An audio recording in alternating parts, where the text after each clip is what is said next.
What's up, guys? Can you hear me? Yes. Can you hear me? Yeah, I can hear you. I'm using these new cordless headphones, so it's weird for me. So I don't know if anybody can hear me. We can hear you. Is there a delay on your can you? Is am I speaking and the mouth isn't coming through till later? Yeah, you're fine. Okay, good. I can understand the words that come out. Oh, no. What is that? A popsicle? Dude, it's so good. By the way, it the new? Yeah, I was going to ask you if it was that the new floppy things. These things are exactly. These things are literally the best things on the planet. I recommend them tenfold. They're only at Walmart, right? I've only seen them at Walmart. We got ours at Publix. I'm not sure if they're at Walmart. They probably are, but they're literally fan-fucking-tastic. Oh, it's nice for a Christian to join us today. There's no way that was 6 minutes. I was like 5:22. Oh, it was 6 minutes, I guess. I feel like Wilson here. I just want to start the show off right. Well, fuck you too. Thank you so much, Saturn Video, with a $20 super chat. Fists clash, blasts fire. Omega Ape needs more tang to fuel his attacks. Cocaine Bear rallies the citizens of the Butter Realm to get thousands of tang tubs as he snorts and blows it into the air. Devil triggers awaken. God damn, dude, that deserves this. Thank you so much for the $20 super chat. Thank you. God bless you. George P. Wilbur is well, actually no. Dick Warlock's my favorite Myers, but it's Sweet George Wilbur. Jizz P. Will. What I say?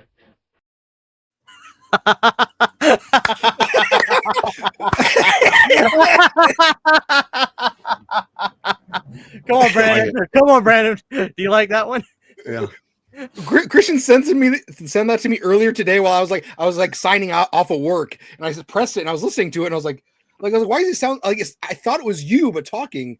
I was like, man, why does he sound so prim and proper? Reminds me of Glenn from Seed and Chucky. Mommy, Daddy, no, killing is bad. I love it. Oh my God. Let's see who is here tonight, and we'll get the show on the road tonight. Let's see. Let's go to the top. Shout out to Carla Berryhill, Ryan Dog, Saturn Video, of course. Mr. Deadlights, what's up, Mr. Deadlights? Good to see you. Quentin Loves Trains and Hara, JG Michael, The Bomb, what's up, The Bomb, channel member. Jonathan Davis, Lone Wolf Jedi of Gotham, busy man right there. Iron Wolf, D, good to see you. Mike Mack, what's up, Mike Mack? Got a lot of familiar faces here tonight, Brandon. Keith Stofferson. Got the craziest. What's up with these names these people have in this show? Midnight in Space. What's up, y'all? Miss Erica Lauren Horn Mason. Is that your full name? Blu-ray Addict. Good to see you. Iron Wolf. Good to see you. CR. Good to see you. Mel. What's going on, Mel? Mark Balboa. Been waiting for tonight's show. Beyond the Grave. Good to see everybody. God bless you all. One more. The Dirty Boys are back. Love you guys. Thank you. I'm glad to be back. We didn't have Cody on the last one, or did we? I can't remember. No, I was unable to attend. I say that's 2 Leprechaun specials in a row, dude. I'm really busy every Leprechaun special. I'm like the #1 Leprechaun fan, but I just can't make it. Yeah. I'm going to go fucking buck wild for Easter this year. Yep. 16 days, dude. I'm excited. So we got Mountain Veteran here with a $25 super chat. Dude, thank you so much, Mountain Veteran. In honor of Val. Guys, did Val hit y'all a little harder than the usual kind of celebrity death? Oh, yeah. You know what I mean? It did. Well, it always worries me because once in a while I would think about him because I'd be like, okay, he was sick and then he kind of disappeared. Usually when somebody's sick and it goes quiet for a while, you kind of know that they're not doing well, I feel like. Yeah. So that's but I still wasn't, even though I was expecting it, I wasn't expecting it. Mm-hmm. I feel like that about Michael J. Fox all the time, you know? Mm-hmm. Well, let's do it. Give us your 3. Can you three please give us your top 2 Val Kilmer movies, Cocaine Bear for life? Why don't you take it away, Cody? I'll let you go first, dude. Yeah, so #1 is going to be Batman Forever. That's my favorite from him. And then I like Second will be Island of Dr. Moreau. And then 3 is going to be Ghost in the Darkness. Nice. You actually use what my 2 would be. I love that Dr. Moreau film. I actually was that Scream Factory who put that out? Or was that just a separate kind of Blu-ray? I got that movie with Val. It was Scream Factory. I didn't review it for one reason or another, but I actually liked it a lot. And I agree with Batman Forever. I did rewatch that. I'm gonna watch the rest of them. I gotta watch the one with Schwarzenegger, and I gotta see the newer ones. But I want to do a video. I'm gonna watch every Batman film, and I want to do a big review and just rank them and talk about them all. But I did watch Batman Forever probably like late December, and I still think Jim Carrey's so fucking good awesome in that. I love him in that. But yeah, Batman Forever, God, dude. Like, I can understand like if you didn't see that movie when you were a kid, but that was I didn't see the Michael Keaton ones honestly until I was in my teens. But like when I was a kid, it was Batman Forever. That was the one that I watched. Yeah, like Val Kilmer was my Batman as a kid. You know? See, Batman Forever was the first one I saw in theaters. My grandma took me, and dude, it's so funny because I had I had this hatred for Val Kilmer when I was a little kid because he took the role of Michael. He took like I didn't understand why Michael Keaton wasn't Batman anymore. I just understood that this guy Val Kilmer was, and I hated him for a while. Right. But I love him now. I grew out of that thing, thankfully. But yeah, for a while I thought he was the worst Batman and all this, but that only lasted for a few years. Brandon, take it away. Throw us with a curveball. My number 3 would be Batman Forever. I almost put Heat there, but I think Batman Forever takes the cake. I gotta throw Heat in mine. I forget if I forgot Heat. My number 2 is going to be Tombstone. I wish he was in the film more, but I still got to put Tombstone in there because it's probably his best performance. Well, his second best. My number 1 is for sure The Doors. Absolutely. His role as Jim Morrison is insane. He is great in that. I'm not a Doors fan though, so it's kind of hard for me to love that movie. I'm not a big Doors fan though. Yeah, we all can't be perfect, Christians. So. Yeah. Speaking of, I want the audience, and thank you very much, Mountain Veteran. God bless you guys. Everybody, listen. We're gonna have a great time tonight. This is y'all's show. We're gonna have fun. What I want to say is, we're going to get everybody to drop a like now. We got over 100 people in here already. And I want to say this. Brandon tonight is a rat bastard, no good son of a bitch, because I told him to pick the soda for tonight's show, ladies and gentlemen. Of course, he picks Pibb. I search high and low. This shit is not available in Louisiana. I looked everywhere for it. So I will be drinking Angry Orchard hard ciders. I looked, ladies and gentlemen. That's pretty close. So first of all, I thought it was Mr. Pibb. When did they change it to Pibb Extra? Okay, so there was Mr. Pibb for decades, okay? Then Cody can back me up on this. They came out with Pibb Extra concurrently at the same time. I forgot what the reason was. So I saw they took 2001. Away. Yeah, and then at some point they took Mr. Pibb away, and this became the default Mr. Pibb. Mm-hmm. I'm not sure why this came out. I feel like it had extra caffeine. I don't know what it was, but tell me what's the ingredients in the back? Is it high sugar? Is it high calories? Is there a zero version? I thought it was something about cherry. Is that what it was? Yeah, it's all spicy cherry soda. Even the first one was because it's like a Dr. Pepper knockoff, right? But I'm not sure why they had both at the same time. Because I remember having Mr. Pibb and then seeing this in stores at the same time. Unless it was just like they changed it to this and there was still a surplus of Mr. Pibb. But I swear to God, they had this and Mr. Pibb at the same time for years. Mr. Pibb went away. So when I got off of work today, I was trying to find Mr. Pibb, so I was looking it up everywhere. And I was like, dang, because I couldn't find it anywhere either. I think, but it's like, it's always at restaurants. When you ask for a Dr. Pepper, they're like, is Mr. Pibb all right? I was like, oh, dang. So I can't find it. But I feel like I see the cans everywhere, but just because I was looking for it, I couldn't find it anywhere. Yeah, Pibb, I think it's by and far, like far better than Dr. Pepper. See, I remember not liking it that much. I think it's fantastic. Somebody in the chat said Mr. Pibb that Pibb Extra is sweeter, which I would probably believe because there is it seems sweeter than it used to be. I think so.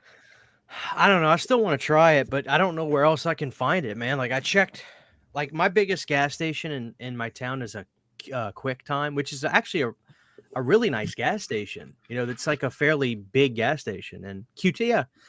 And yours had Pibb. Is that what that is? It's Dr. Pepper because I couldn't find Pibb anywhere. Okay, so I don't feel so bad. Like, yeah. God damn. But I feel like it's always, I always see it when I'm not looking for it, and it's always at restaurants. And I know that when I was looking it up, and it was like you can get it at like the, you know, like the Coke machines, the ones where you can pick the different flavors. I forgot what those are called. Like Extreme, I forgot, you know, like if you go to like Five Guys or the movie like AMC or something, they have that. I see it there. There's no Pibb in New Jersey. Yeah, Pibb is just it's so much better, I think. Well, Brent, I mean, honestly, do you really think that, or are you just trying to be your usual kind of self? Because wait till you try it, especially like Cody's saying, like if you get it at a restaurant, like a fountain drink, Pibb, it's so good. That's it's a different. But here's the thing, though. Rock. I'm talking. You got a can. Like I need to know, like on a scale of 1 to 10. I mean, what is a Pibb Extra? This is a 10. A Dr. Pepper is probably like a 9.5. You're a rat fuck. And then you have like the Walmart, which is what is Walmart Dr. Thunder? Yeah, so that's probably like a good 7. Why don't we do a Dr. Thunder? 7.8 out of 10, and then like there's the Dr. Publix at Publix is like a 6.3. Dr. Check is really good though, from like Winn-Dixie. Why are they all doctors? Who is Shasta? Shasta? I haven't seen Shasta in forever. God, I was just house sitting for somebody and they had Shasta. I was going to town on that. Some tiki punch. Wow. Dude, yes, the grape Shasta was off the chain. Mm-hmm. Brandon, I do have a Dr. Pepper Blackberry on standby if I need it. I don't know if you've tried that stuff those. Good? I have not. I'm afraid. Cody, you've tried those, huh? Yeah. Blackberry? So the Blackberry. Yes, the Blackberry. I liked it the first time, and then every time I have it, I like it a little less. Isn't that how all these kind of kind of flavored drinks work? Like the only one that I've ever had, Cody, that I was like, holy shit, this is good, was that Mountain Dew Christmas one. It was a gingerbread Mountain Dew. It was so good. The fruitcake. Or was it gingerbread? No, it wasn't fruitcake. Was a different year. It was ginger. It was ginger smash, ginger something. Dude, it was the best Mountain Dew I'd ever had. It was really good. I like that spice. Was it spice? Gingerbread Snapped is what it was called. Gingerbread Snap, Cody. So if they ever bring that back, I mean, it was like cocaine. It was good. We know I like that. They need to bring back Cinnamon Coke. That's what they need to bring back. That shit was the Halloween 4 of Coca-Cola. It was so good.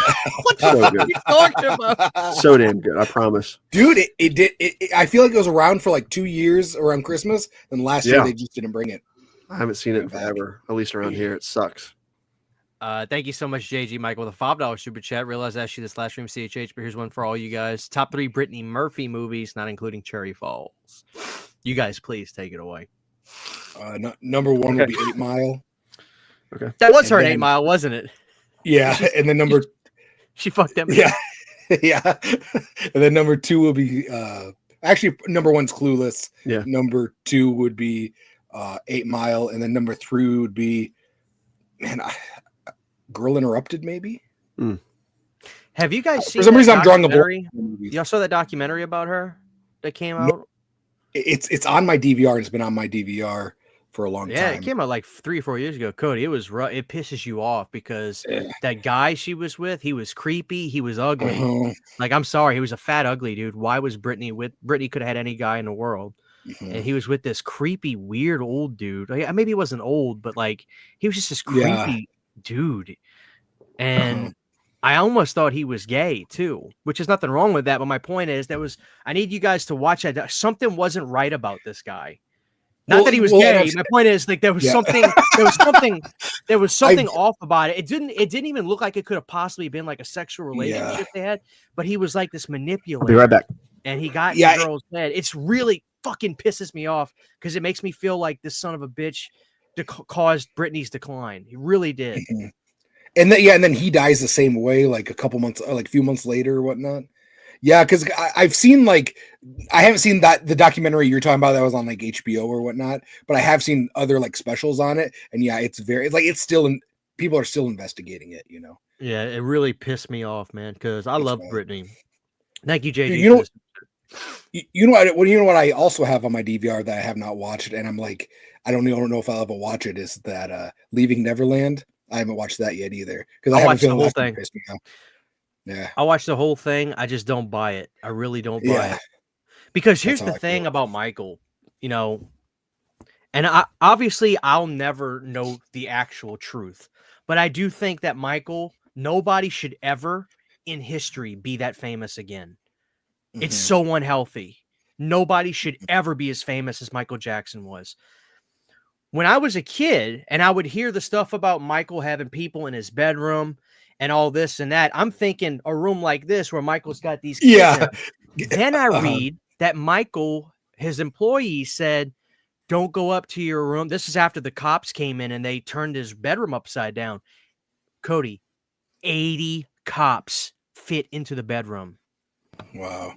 80 Well, human beings fit into the room. Well, I saw an interview with Macaulay Culkin, and Macaulay Culkin was like, "Yeah, we'd spend the night and stay in his room, but you got to understand, he doesn't have a normal. His room is like It's a 3 house. stories. Yeah, Yeah. his house. It's. I think Michael. I really do think Michael was innocent. I really do. And if I'm wrong, so be it. People. I saw it, and I saw his new movie. Like he has a movie that's coming out about his life, and it's being postponed because they filmed it all, and it was supposed to be around the trial in like the early days, Early but 90s. now I guess there's some kind of like lawsuit to where they can't talk about that trial. So now they have to go back and kind of refilm a lot of stuff. So it's like, hey, Jim, he was weird. Jim, I totally agree. My thing is, I think Michael, he never celebrated birthdays. He never played video games. He never grew up because of what his parents put him through. And then he was so famous, he literally couldn't walk out of a building.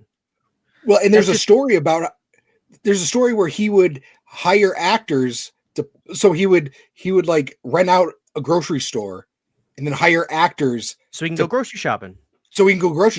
Hire actors to like, be in the grocery store. You know what I love about Michael? There was a video of him where like this kind of like Indian gentleman that was a news reporter. I think he was Indian, his ethnicity. I can't remember though, but he was a famous news reporter. And there's Michael shopping at this place where they're selling these huge, beautiful brass columns and these giant chess pieces.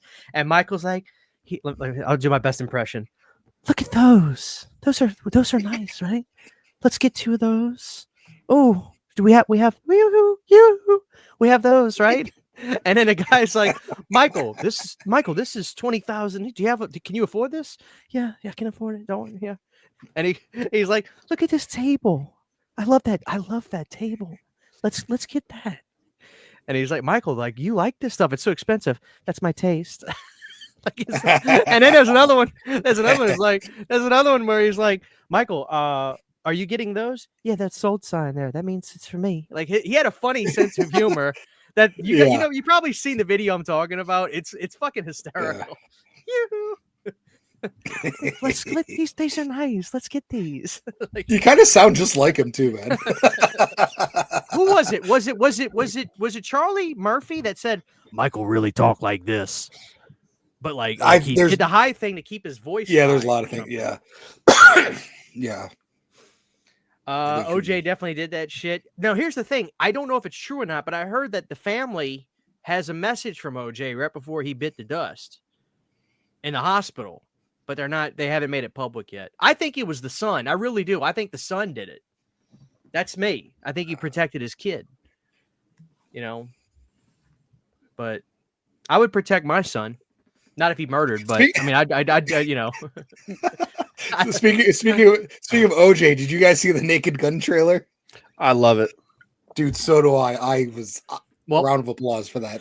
The fact that it's a sequel totally won me over. I thought it was going to be a remake, but the fact that it's a sequel, like, okay, it's fine now. That little scene made it perfect. Oh, dude, that ending scene with perfect, man. I didn't watch the trailer, but when I heard it was a sequel. Yeah, when I didn't watch, I'm not watching that. But when I saw it was Liam, I was like, okay. And I heard it was a sequel. I'm gonna go see that in the theater. I really want to support a slapstick comedy. I'm assuming that's what it is, right? Because that's what I really want to support that. I think it's gonna work. I really do with him. And then the girl is not Jennifer Aniston, Pamela Anderson. I think that I have this feeling it's this combination of stuff it's just going to work. And the director is the guy from Lonely Island. Yeah, I'm so relieved that it's not a straight remake. Like they totally, they won the whole old fan base over, I think, by just doing that little thing. Because now it feels okay instantly. That's how you do What's it. up, Akeem? Good to see you, my dude. I just went to bat for Michael Jackson, dude.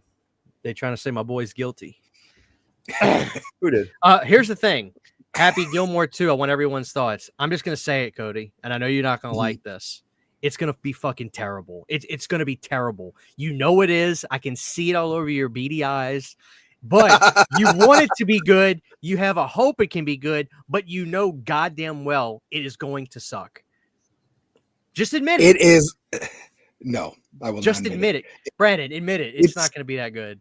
I don't care about the movie. The one sequel I've wanted from Happy Madison's never going to happen. So that's the only sequel I would give a shit about. Yes, and it's not going to happen. Yeah. Cody, now tell me why you think Happy Gilmore 2 is going to be good. Tell me the last good Adam Sandler movie, number one. It'll be fun. Yeah, Blended. I like Blended a lot. I think that's really underrated. Blended? Yeah, with Drew Barrymore. It was like, it's where they go to Africa. It went to theaters. It was like it's like him and his kids go on a vacation, and like Drew Barrymore and her kids are on vacation. And what year was that? Like maybe 2015. Oh shit! It was before his Netflix deal. Let me tell you. This is a God's honest truth. The last great movie he had, and I mean great movie he had, was Longest Yard. That was the last great movie. What about Uncut Gems? I don't consider that a Sandler movie. That movie's a masterpiece, and it's. I don't. What Cody said is what I agree with. I don't consider it an Adam Sandler movie. Why though? Because that was just he got. That was an actor. That was Adam Sandler, the fucking actor, though. Listen, Adam Sandler got casted in a great movie, but it's not an Adam Sandler movie. I know that sounds. That's weird. how I feel with like. If you ever see him in Reign Over Me, like I love that movie and he's great in that, but I don't consider it an Adam Sandler movie. What about The Cobbler, where he's fixing shoes? I actually like that movie great. It's so funny because, like, look at the question with the way Chevy Chase is looking with the glasses and hat on. Like, and let me tell you something. Let me ask you this. I'm a big Sandler fan. So, like, my Sandler is kind of like how you Mm-hmm. feel about Chevy Chase, probably. Yeah. That's my number one anticipated movie of the year is Happy Gilmore 2. Let me tell you and now it's Naked Gun. Let me tell you, Adam Sandler movie I like though, but I think it's so bad it's good. Two of them. Number one is Hubie Halloween. It's so bad it's good, right? Yeah, I like that movie. Brandon, settle down. Number two, Cody. It's that one where Chris Rock is the daddy and his sons get married to. Oh, I haven't seen it. And Adam's daughters get married. It's so bad. It's cringy bad, but it's like kind of funny because of that. I have not seen that one. You have to watch it. It's like a Saturday Night Live cast movie and stuff. Speaking That's of, all I want. Dude, I watched some movies with Bill Burr where it had like Pete Davidson playing like this kind of like the King of Staten Island. King of Staten Island. Mm-hmm. Bill Burr just needs to give up acting. Yeah, like, it wasn't a bad movie. He's not a great actor. I liked Bill Burr in Breaking Bad. You know, he was great in Breaking Bad. But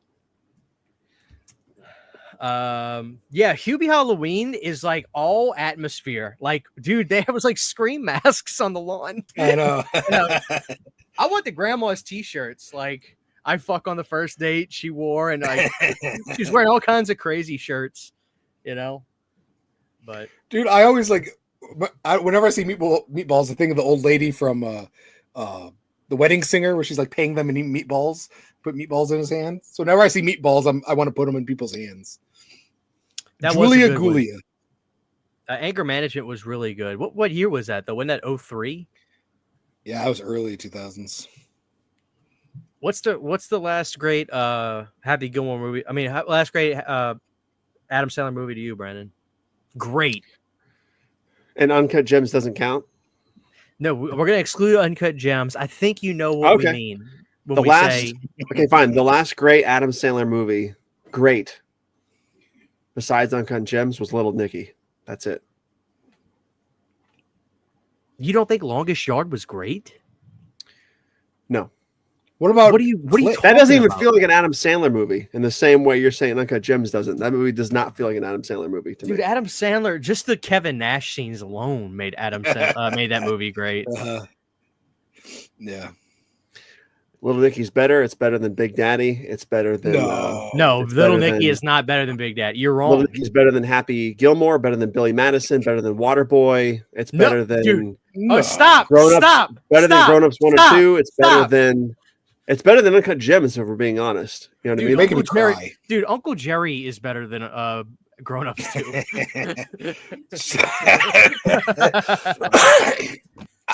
I have a story. Chat, I know. Everybody, Brandon, you're just being confrontational tonight. The chat. Longest Yard was a lazy remake. What are you talking about? It had one of the greatest I liked casts it, I'd yeah. ever seen. It was great. And then they did it right, Cody, because they had Bert in the movie with a great role. You know? Yeah, get the hell out of here, dude.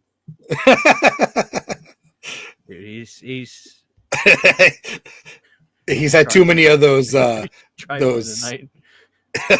he's had too many of those he has those lollipop things that he's eating. Yeah. Those wiggly the wiggly ice cream that he's eating. These are dangerous, Cody. Be careful with these. I will. Ah. But dude, let's I'm see actually what we got. somebody who I actually like that one movie that he was in, Jack and Jill. I thought that was funny, but You know nobody what? likes that movie but me. You know what Jim Carrey movie I like? I just saw it like last year for the first time. It's the one where he loses his job and his wife quit the job because she thought the husband was getting a raise. And Fun so they with Dick start and Jane. fun with Dick and Jay. They start stealing shit and doing Yeah. that was they steal the grass off the neighbor's lawn. That was a Yeah. funny movie. That was a real funny movie. I hadn't seen that before. Yeah, I So- saw it in theaters when it first came out. I like that. That's actually I think a remake as well, like a movie in the 60s or something. Me and Sydney wanted to rewatch the one where he's dating the girl from Titanic and they get the memory wipe. Oh, Sunshine, Sunshine, yeah. Eternal I've never seen Sunshine. that one. Oh man, that was kind of like a Criterion movie, really. Like it would have been a movie that they would put out. I think Kino did I'll be honest with you, that's not really a movie you need in 4K. The whole point of the movie is not to see it look as good as it can. It's like it's the way it makes you feel. But let me tell you, dude, I think Jim Carrey is a better actor than Adam Sandler. I really do. Oh yeah, for sure. I think Jim Carrey's got a lot of range. And even when it comes to like my comedic heroes, Jim Carrey's number one. Jim Carrey's leaps and bounds better than Adam Sandler to me. I don't think Brandon would agree with that, but I agree with that. He's on mute. Maybe he wasn't on mute. What if he's not on mute? But he imagine if Brandon didn't mute himself, but he just did this the whole show. Yeah. What were you No, saying, Jim Brandon? Carrey is definitely the better dramatic actor for sure. No, I'm just Well, all better around, actor in though. general. In general, Yeah. Than Adam Sandler? Oh yeah. But did I'd y'all? say. Hey, Adam did that movie in 2003 where he's like it's a dramatic movie. I forget the name of it, but it was it was like an indie film he did. Drug Punch Love. Drunk Punch Love. Yeah. Well, that movie Rain on Me, where he lost his family 9/11, that was a really good movie. But Yeah. I don't think a lot of people saw that, but it was pretty sad. I don't know. Why not comedies on 4K for the big? Well, because a lot, in my opinion, not always, but sometimes when I watch, this is what I'm trying to say, Aaron. When I watched Eternal Sunshine for the Spotless Mind, I have a Blu-ray of it, Aaron. Not once did I say while watching it, could you imagine seeing them talking on the subway in 4K? Some movies I really could give a rat's ass to see it on 4K. That is one of them.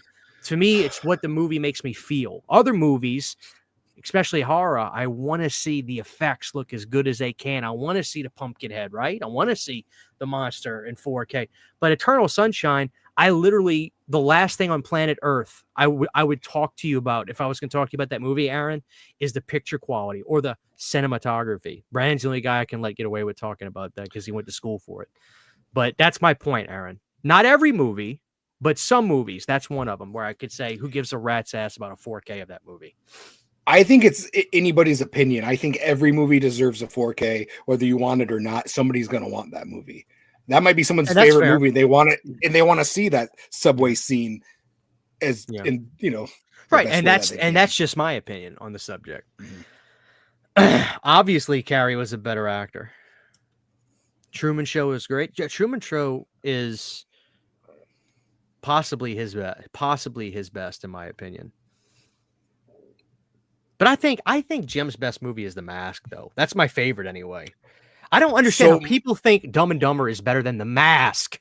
The Mask. When Nature Calls. When Nature Calls better than both. No. Better than both. Dude, he was Dumb and Dumber. Dumb and Dumber is one of the greatest comedies ever made. Listen. But Liar Liar is funnier though. The Mask is one of the most brilliant comedies. It's that's the only movie that's a real comic book come to life.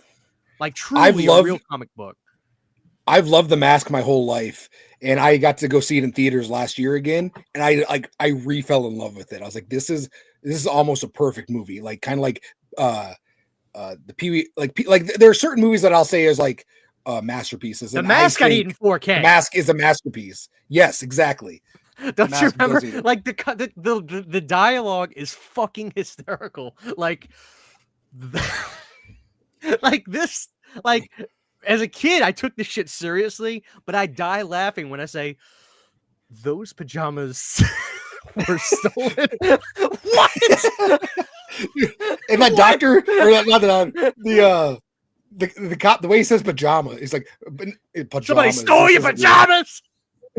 Dude, no, The Mask is truly the funniest, most energy. It keeps those. It's a masterpiece. It really is. And you know what the best scene of the movie is? Literally, the best scene of the movie is when they start doing the mariachi dance with all Cuban the cops. beat, yeah. Cuban beat. Cuban beat. It's fucking insane. You know what's funny is the girl cop, she starts going like this. She can't stop. Dude, you know what's funny is when I watched it in theaters, it looked like it was great quality too, and I could see he's singing and dancing in front of a movie theater, and the movie poster that's up is Surf Ninjas, and I've never noticed that before until I saw it again. Yeah, that was pretty cool. Dude, it's funny. I almost wore my mask gear. I have a mask shirt and a mask hat that I almost wore. Okay, I gotta pick a bone with a company right now. I think it's Tapes from the Crypt. I like them. But listen, that's what I'm wearing right now.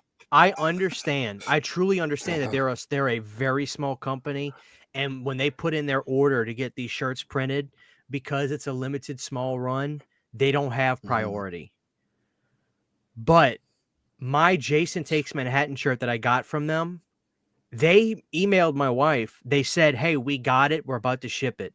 When she got the email for that was well over a month ago. It took them another month just to put the goddamn shirt in a bag and ship it. I'm sorry. Yeah. Listen, as somebody with a small business, Cody, I'm telling you, we get emails. People want their shit shipped out to them. I told Sydney, but if we don't do anything else right, get people their shit out as fast as we can. So that's number one priority. It's you know what's crazy is that's my favorite t-shirt place too, but it sucks because you'll order it and you'll get it. You don't even want it. You don't even want it by the time you get it. This is all from them. I finally got my Jason Takes Manhattan shirt. I'm like, I don't even want to wear it. just out of principle, I'm not going to wear it. People are talking about the Cable Guy in the chat. I've had a love-hate relationship with that movie for many, many years, but after many, many years, I can finally say I think the Cable Guy is it's way ahead of its time. It's a masterpiece. Yeah, it's a crystal cage for sure. Crystal Skull. Crystal Skull. My bad. Here's a hot question. What was Robin Williams' best film and what's his worst film? Well, his best film, Brandon, his best film was 1 Hour Photo, right?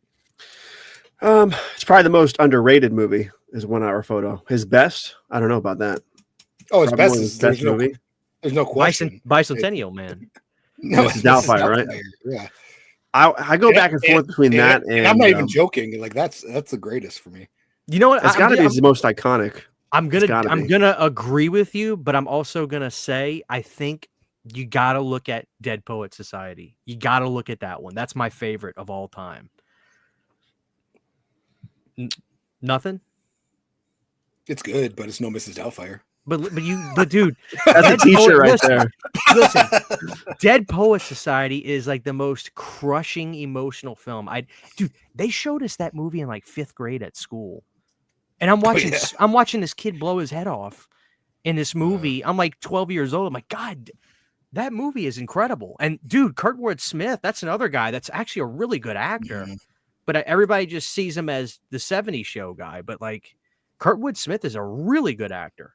Like he played a really mean dad, which ironically enough, but I love that movie so much. And look at the cast in that movie. You had, what's his face was in that movie. He's big now. Black Phone. He's in everything now.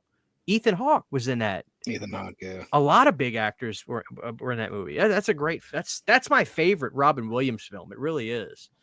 Dude, all these years later, the first movie I associate with Ethan Hawke still is White Fang. Yeah. All this time later. I think of White Fang first still. 30 years later. Dude, I miss those kind of movies, man. Those like old, like White Fang and Iron Will and all that shit. Yeah. Uh-huh. Dude, there's another one too. I almost watched a couple days ago because I haven't seen it in forever. I forgot what it was, but it was Homeward something Bound? like I know not that one. I forgot what it was, but it was like but it was like a kid and like a dog in the wilderness, and I forgot what it was called. It's like I haven't seen this in years. Scarecrow the Knights with a $5 super chat. I revisited. Oh, we may as well talk about it. I revisited Jason Goes to Hell, and I still dislike it. Fuck you, but I don't love it. But I don't hate it. I love how Jason could be a deadite plus sing the Book of the Dead. Scarecrows of the Night. Thank you for the $5 super chat. Listen, Jason Goes to Hell. Brandon, you have admitted that after you watched the film for the 19th time, you finally came around to it.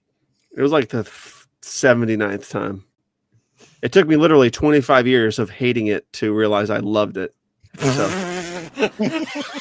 I got a whole video essay on that, by the way, if you guys want to go seek it out.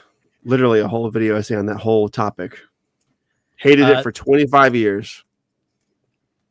And then he loved it. This is for you, Scarecrow of the Night. George P. Wilbur is well, actually no, Dick Warlock's my favorite Myers, but it's Sweet George Wilbur, Jizz P. Wolf, what I say.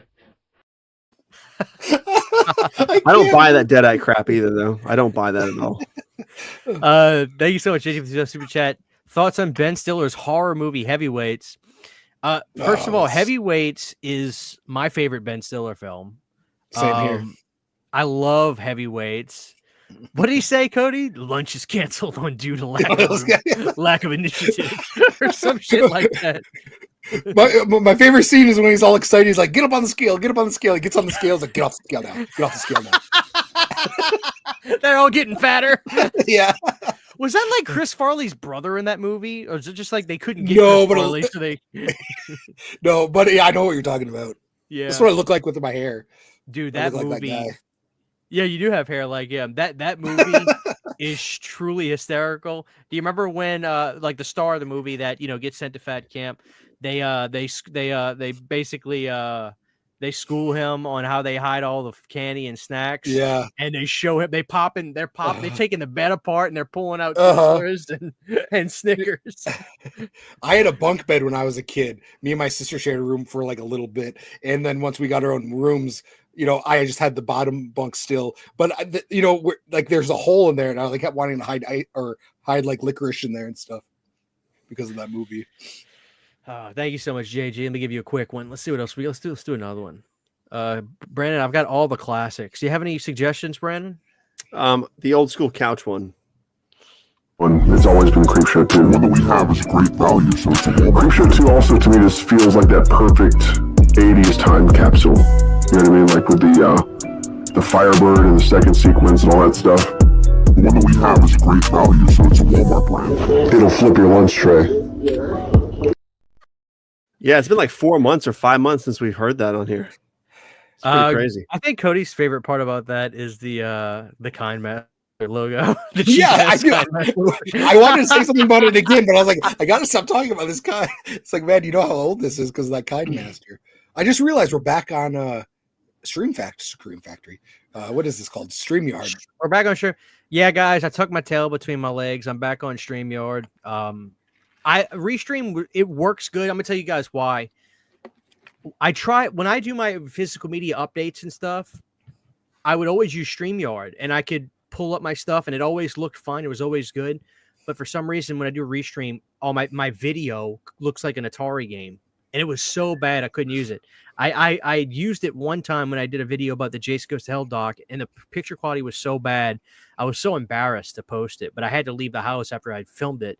I was like, I just got to suck it up and deal with it. So I'm just going to pay the extra for StreamYard and I'm not going to bitch about it. I've already bitched about it. I'm not going to bitch about it anymore. Yeah. So, I was kind of embarrassed watching that. I'm just kind of. Believe me, people were like, "Wow!" I saw the comments. People were like, "Wow, this looks like shit." Thank you, Mr. Deadlight, and $2 super chat. Thoughts on the movie Bucky Larson and Masterminds? I haven't seen that. If you guys have, Bucky Larson cracks me up, man. Bucky Larson, Born to be a Star. It's it's Happy Madison about Nick Swartzen, and he's like a porn. He's like this kid. He's like a bagger at a grocery store, and he finds out his parents were porn stars. So he goes, Nick Swartzen. He goes he goes to be a porn star. So Christina Ricci's in it. Adam Sandler's got a small role in it. It looks like. Mm-hmm. Yeah, it's a funny movie, but obviously it's not nothing to take seriously. Thank you so much, Mr. Joe Lights. Let's give you a clip. Let's see. This is a classic. With all these nicknames, everyone that I accumulate like 3 pounds of fat. Yeah, it's been months since we've seen any of these ones, dude. Brandon, what's been going on in Florida? You want to tell people what you saw today? I saw a corpse again today. It's not funny. It's pretty wild. Like, so are these just around your neighborhood, or do you have like a police scan and you're like, all right, and you're going off to these places? Oh, dude, that's a good idea. No, today it was we were driving around and we came upon an accident. It happened like probably 10 minutes prior. I guess some dude got ran off the road on his bike and he crashed into a concrete wall and died there on the spot. Oh man. So there's crime scene tape and the cops everywhere and state trooper, and it's pretty gnarly. Does it freak out your daughters when they see it? They didn't see this. They sort of didn't know what was going on or anything. So, but it's just weird because like it was like the day of Planet Dirty, and the last time we saw a corpse in the road was last year before the first Leprechaun show. We saw a corpse in the road, so I'm like, this is so weird. Why is it always the night of Planet Dirty? I see corpses. We're gonna have to cancel the show, dude. It's very bizarre. People are dropping because of the show. Yeah. Dude, Brandon, I don't know if you're a bike kind of guy, but man, I don't think I could ever be on a motorcycle. To me, like that shit is dangerous as fuck. I mean, it's a death wish for sure. You know what I mean? Yeah. I think the exhilaration of it, but like, is it worth it? You know what I mean? Like, I think, where I live, the life expectancy of if your number one vehicle transportation is a motorcycle, then your life expectancy is like 6 months or something. Isn't that crazy? Yeah, it's not worth it. Cheers. All I see is Brandon whispering in Christian's ear over there. Yeah, drink the beer now. Yeah. Oh man. Brandon, I want to get your thoughts on a movie. I didn't pull it in here today, but I went to Walmart, man, and I picked up a 4K. Dude, it's a gorgeous steelbook. I know you're not a huge steelbook fan, but after this show, me and Sydney are gonna go watch it. I'm gonna review it. I got World War Z. I'm trying to see what you think about World War Z. That's a very underrated zombie flick. I think it's really, really good, actually. I liked it as well. There's supposed to be 3 of them, and they never did. Especially of that movie came out in 2010, right? Or 2011, 2012. Yeah, it's been a while. Whatever decade it was, I think it was 2010s. It was one of the best zombie flicks of the 2010s, I think. I know it was sort of away from the book, but I thought it was really, really good. That scene, especially where Brad Pitt, you've seen it, right, Christian? Yeah. My memory is very foggy on it though, so just kind of keep No it. spoilers then, but that scene where Brad Pitt, the main character, is like right in front of the zombie and the zombie's gnashing its teeth. I'm like, that is such a freaky scene. I love it. It's really out there. It's a total comic booky zombie movie, but it's really good. I'm excited, It's dude. really good. Listen, it is probably one of the best looking still books I've ever seen art wise. It's actually, have you seen it? Mm-mm. Let me just go grab it because honestly, when I saw it at the store, I was going to get the Renfield steelbook because it looks like Dracula, the old school Dracula. You know, it's got the chunky, blocky yellow. But I saw the zombie one, this World War Z one, and I was like, I didn't see Renfield, but I saw World War Z. I was like, holy shit! I'll be right back. I'm gonna go grab it. Talk amongst yourselves. Have you seen Renfield yet? I have. I thought it was good. It wasn't as good as I hoped, but it was good. I thought it looked funny. Yeah, it looked cool. It was good. It's just there's something missing. Like it wasn't funny enough, and it was really too short. And like Nicolas Cage wasn't in the film enough. Yeah. So that's my little gripe. Really, it was still good though. But there's another movie I was going to ask you guys about, but I can't remember what it was that I haven't seen yet, but I want to. Yeah, was it about the Last Voyage of the Demeter? No, I've seen that, and I actually like that. I feel like I haven't seen that yet either. I liked it a lot, but a lot of people think it was boring. Oh, I know I was going to bring up Cody. Did you see the news? Christian, you're a fan of Once Upon a Time in Hollywood, also, right? Mm-hmm. I think, dude, when I saw that, go ahead. I think it's his best movie. It's far from his best movie, but it's good. I think it's his best. Oh movie, no. Yeah. When that news broke on April 1st, I thought it was a joke for April 1st. I'm so relieved it was fucking real. Like that's fucking killer. Stop. Are you kidding me? Stop. Mm-hmm. You guys, you're fucking kidding. First of all, I don't know how many likes we got, guys. Please do hit the likes. We have 165 people here. It's a standing room only show. Thank you. Hit the like button. Thank you, Ellie. Listen. You guys, I swear, y'all just say stupid shit. If you agree with each other, if you actually want to tell me that Pulp Fiction is not his best movie, you're just being contrarian. It's not. It's not. No. Pulp Fiction is his best movie. And then if you want to have the audacity to sit in that chair wearing that shirt you're wearing and tell me it's from the thumbnail. You want to tell me Once Upon a Time in Hollywood is better than Kill Bill Volume 1 and 2? You're losing it. Absolutely. Dude, I agree. What are you talking about? Absolutely. Chat, please. Chat. Please. Once Upon a Time in Hollywood is better than Inglourious Bastards. It's better than Django. It's better than Kill Bill 1 and 2. Better than Pulp Fiction. It's better than Django. Better than Jackie Brown. Better than Hateful Eight. It's better than Jackie Brown. I agree with you Keith Offerson says it correct. Look at that. Brandon is correct. Guess what? No. And guess what? Cody knows the way. I'll meet you halfway. Whatever his last movie, Hollywood, it's better than Reservoir Dogs. Reservoir Dogs is not that great. People act like it's his best film. It's got a great cast. It's not a great movie. But if you want to sit there and tell me that it's better than Pulp Fiction, are you fucking kidding me? Yes, like, no, seriously. absolutely. You gotta be fucking joking me. Absolutely better. So I have a hot take. I'm not a fan of Pulp Fiction. What are you talking? You're a Bruce Willis fan. Bruce Willis has the best scenes in the whole movie. What are you talking about? Man. Greatest dialogue of all time. What? So I'm actually not a big Tarantino fan, but God damn. Once Upon a Time in Hollywood made me a bigger fan, and I went back and rewatched a lot of his movies. Dude, you're wrong on this. This is because insane. Before Jackie Brown was my favorite movie from him, and a lot of people hate when you say that that's your favorite Tarantino movie. Dude, Hollywood is the most consuming, enveloping movie out of his entire catalog. It just is. Listen, you are in that movie with those characters in that movie. Mm-hmm. Listen, take a bite out of the apple. Out of 100 people, a red apple. Out of 100 people, 0 would say Jackie Brown. So I know real Michael has said Jackie Brown. I get this all the time. Real Tarantino fans won't say Jackie Brown. Well, I'm not a real Tarantino fan. Jackie Brown is one of my favorites. I'm just convinced. Cody, I'm going to leave you out of this because I like you. Brandon truly just can't help himself sometimes. He has to say stupid. Brandon. Are you going to tell me you're not a Pulp Fiction? Listen, Brandon, that saying that Pulp Fiction is not his best movie is literally like saying that Halloween or The Thing is not John's best movie. Like John Carpenter's best movie. John Carpenter's best movie is The Thing. No, it's The Thing. What? No. Village of the Damned.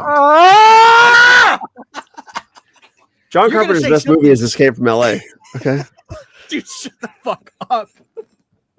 No, but I'm serious about Hollywood. Hollywood really is his best movie. Like Pulp Fiction was his best, and then Hollywood just fucking consumes it. I have to rewatch Pulp Fiction. Yeah, and Kill Bill 1 dude. and 2. Listen. I went. I didn't like either. I didn't like those. Listen, maybe it's just because I've been on the internet longer than you, Cody, like doing this YouTube thing. I got over the phase of needing to sound stupid. Okay, so Brandon hasn't either. Y'all are nuts. The reason you like Hollywood is because you like Brad Pitt. It's that simple. I get it. Brad Pitt's great, but you guys was great in the movie. Joking me. Oh, Hollywood is all enveloping. It is so good. It's what. All enveloping.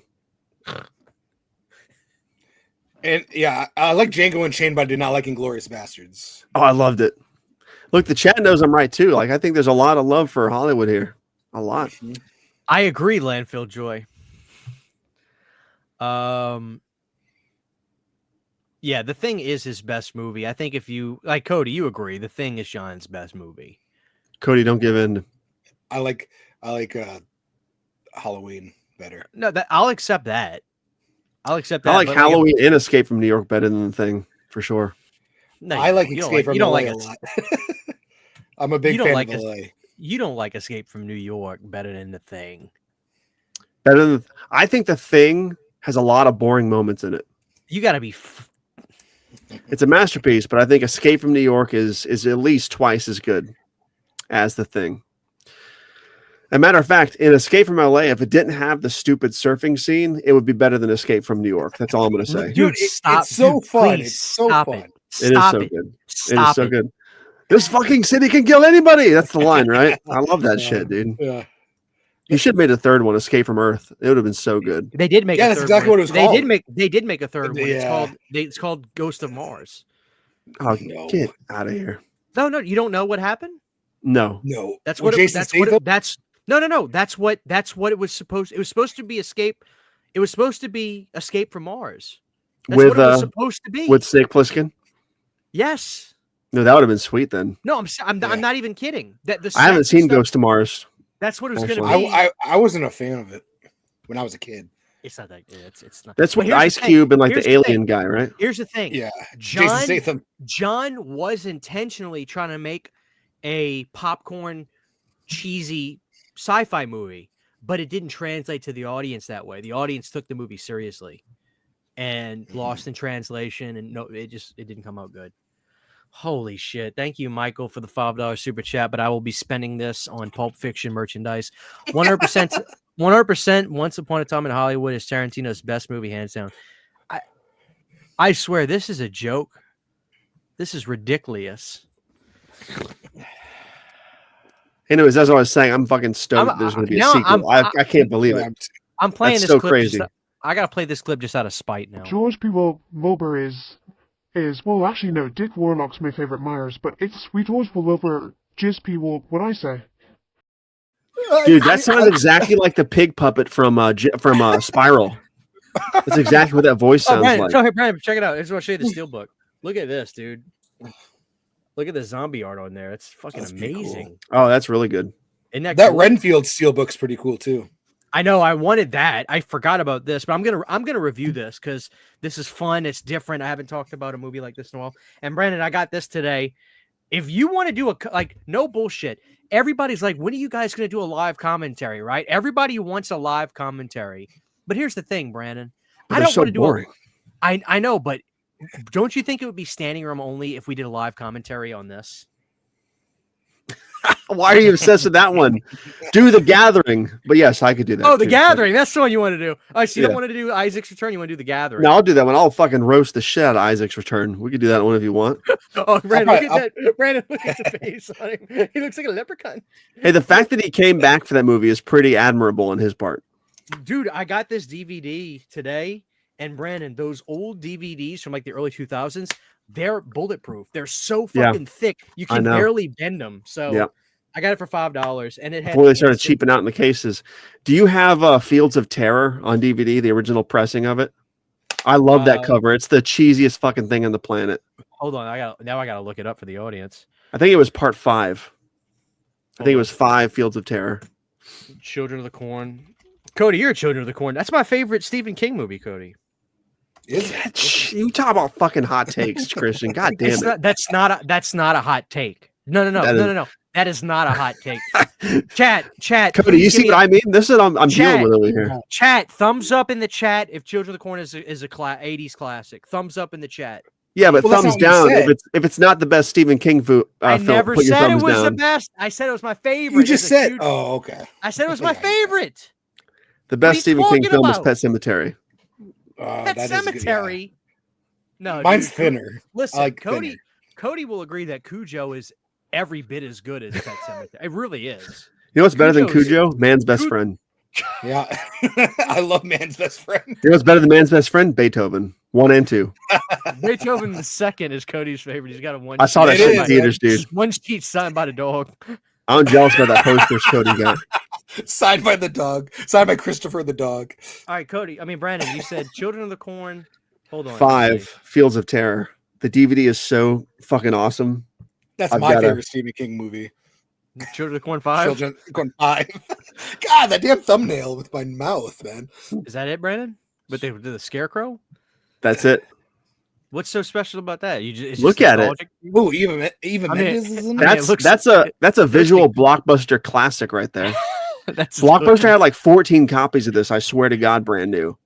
Brandon. So Is these this one movies. with they- Alex Arquette. Yes, So Brandon, I'm these pretty sure that movies, is him. These movies, were they making money on home video, or were they simply just to keep the license to be able to release the first movie again on home video? I heard it was a license thing, but they had to be making movies because they were making them so quick. Like part 3 was the last theatrical one, right? Or was that straight to video? I thought part feel 3, like- 2 and 3 went theatrical. No, I dude. thought. Hey, dude. I think part 3 had a small theater run, but part 3, Part Brandon, 4 was the first straight Brandon, to video. Part 3 had a huge home video promotion with the giant blow up inflatable corn on the cob. I don't remember the giant inflatables, but I remember a giant poster standy thing in Videoland of part 3. Urban Harvest. It was like the shadow, the silhouette, the kid's face like in shadow holding the scythe. Really striking cover art for that movie. I think that would have went to theaters then if they had Cody, something like that. Cody, you need the harvest blow up corn on the cob. Dude, I kind of look like at that. Dude, click the poster. I love that fucking poster, dude. Dude, it's that like movie. it's a weird size too. Brandon, let me tell you something, dude. Right I there below fuck- the cob. I fuck with Children of the Corn 3 right here. No, over here below the cob on the top row, but the second row from the cob. It's the Right here. that one. That's the poster art. Like I love that fucking poster. Brandon, Brandon, That I was fuck with- everywhere in the 90s, dude. Yeah, I fuck with Children of the Corn 3. I actually think it's funny because Cody, have you seen this one? I can't remember. I know I've seen 1 or 2 for Check it sure. out, dude. I think it takes place in like Chicago or something. Yeah, it's a city. Chicago. Brandon, Is- Brandon, so Cody, These Cody, are listen, the same places? listen, Cody. I thought it was the Listen, same Cody. cornyard. There's some dirt between these two buildings. and there's some dirt between these two buildings, and they harvest corn. They do. Yeah. And So- you can shuck some corn on the way to the Bulls game. Dude, So look up the gathering, Christian. Type in the gathering. So does number 3 take place like in like the city of Chicago? So it's Yeah, I like a forgot. ci- They like go there. Yeah. No, Damn, Brandon, okay, now I wanna Brandon, see that. Brandon, I want to get all these That- on separate DVDs. Now, The Iconic. Gathering. Iconic, dude. Brandon, I don't remember this one being like unwatchable. Dude, this movie, this is the best Children of the Corn movie. It looks the most expensive. It looks the most polished. It has really good cinematography. The color grading kicks fucking ass. The score is really good. The main chick in it is really good. It's her first starring role. It's the chick from what the hell's her name? The chick from Is it Is she Naomi in King- Watts? Name her what? She's the starring chick, and there's also Karen Black in it. There's all like the locusts and shit, and the kid climbing up from the well. Like, it's a fucking sweet movie. It's also way better than Children of the Corn 1, 2, and 3. Like, you put those 3 movies together, it's better. And Christian knows I'm right too.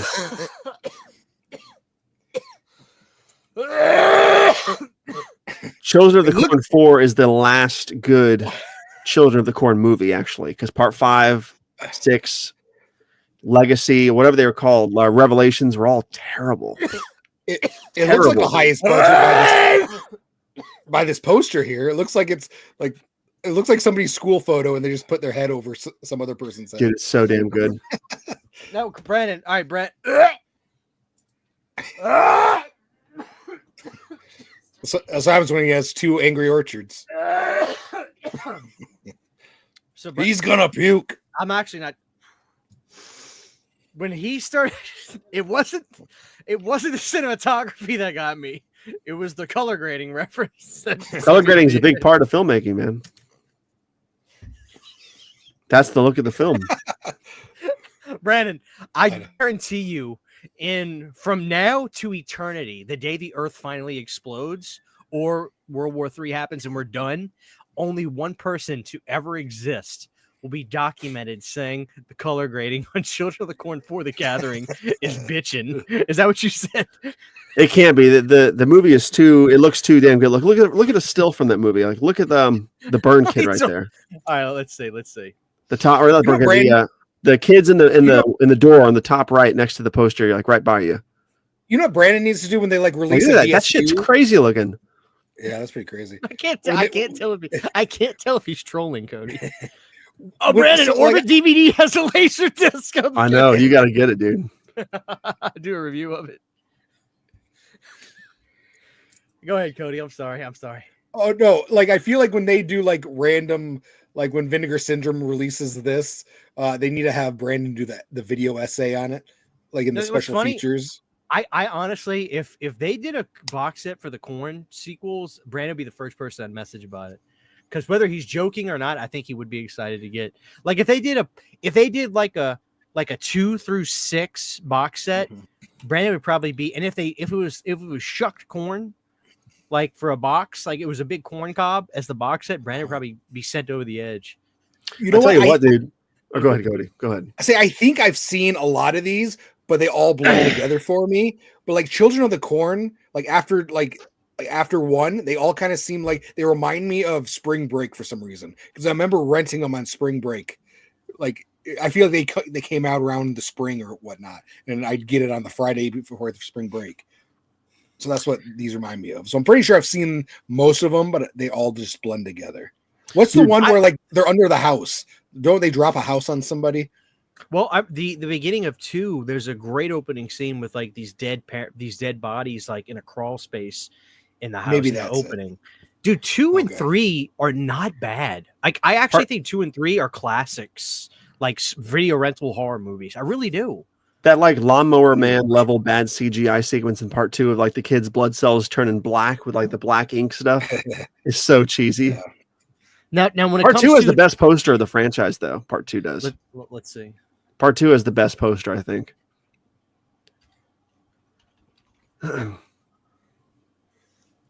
Yeah, right there, top left. It looks like sometimes they come back or something like that. Like one of those posters. Yeah, that is pretty. You know what it looks like? It reminds me of The Stepfather too. Cody, what is that? A scythe? Yeah. Huh? Scythe. Is that a scythe? Yeah. It is. I got one in the garage, a full size one. I can bring it out if you want. Oh no! We're ending the show on that. Thank you. We're gonna end the show on the scythe. It's a real one too. Is that what the weapon's called? It's a scythe. Yeah, like the Grim Reaper scythe. Let's see what 3 is, Brandon. Oh, we looked at that. I think 3 is a cool poster. No, 3 is so 90s, Brandon. Yeah. That's actually the best. Now, Brandon, you recognize that kid, right? Yeah, from Demonic Toys. Yeah. Yep. Cody, no, seriously, Cody, I think you would fuck with Children of the Corn 3 the most. I really do. It's got that, 90s urban Chicago kind of. It's down and dirty, dude. It's silly. Well, after I heard where it's at, it sounds good. Yeah. Like I said, they've got They've got a small crop area between two big Chicago That buildings. cracks me up. But you know what, dude? I like them. So That sounds cool. oh man. Guys, we still have 160 people in here. Welcome everybody into the show. If you're just getting here, please drop a like. We'd appreciate it. Chat, let's see what y'all are saying, and we'll take it from here. The only two movies in the franchise that are watchable in 1 or 3. Now, Brandon, do you have a rebuttal to Blu-ray Addict? I think 1 is terrible. I think 1 is boring. I think 3 and 4 are the only truly great films in the franchise, and I think 4 is the only truly great Children of the Corn film in and of itself. What are you shaking your head yes for, Cody? What the fuck are you doing now? Oh, I don't know. What are you agreeing with? I'm reading comments to myself. That's what I'm just like, yeah. Hey. I'm sorry. Yeah. You know what's better than Children of the Corn Part 1 is the Disciples of the Crow short film on that Night Gallery Stephen King Dude, why are video. you trolling me tonight? What did I I'm do not. to you? Watch Disciples of the Crow. It's a Stephen King short film based on the original story of Children of the Corn. It's really fucking good. What's it's the called song? Night Gallery or Night Shift, Night Gallery. You're talking about Night Shift with Brad Dourif? No, it's called Night Gallery. It's maybe Christian can look it up real quick on his Google machine. Let's see. Stephen King's Night Gallery, VHS. So it's not like DVD or anything? No, I don't think it's on DVD. It's called. Where is it at? It says he doesn't have any involvement in it. Night Waiter. Same with like he did remember Running Man. Or sorry, Christian. It's called Stephen King's Night Shift Collection. That's what it's called. It's got The Night Waiter on there and Disciples of the Crow. And Disciples of the Crow is based on the Children of the Corn short story. And the monkeys in there, right? It's a book, or are you talking about a movie? It's a movie. And there's 2 short films in it. It's sort of like an anthology, but with just 2 things. And that Disciples of the Crow short, it's like 30 minutes, I think. Hold on. It's better than Children of the Corn 1. I'm getting confused because when I type that in, I see the book on Google Images, but the only thing that pops up movie-wise is Graveyard Shift. Are you typing in Stephen King's Night Shift Collection? Hold on. Let me just share my screen. That way you can see it. Is that the movie where Christopher Lloyd is in it and he plays like Death? Do you remember that movie? I feel like it was like made for TV. No. I thought it was a Stephen King movie. All right, what am I typing in, Brandon? Stephen King's Night Shift Collection. Yeah, Night Shift as one word. There it is, right there. 4th from the left, with the crow on it. 3, 4. You just passed it. No, over, right there, on the right. Yeah, that's right the here. VHS Right? for it, with the bird. That probably would have confused me as a kid, and I would have rented it thinking it was about the crow. That's the wrong one right there, Christian. The one with the crow on it's the right one.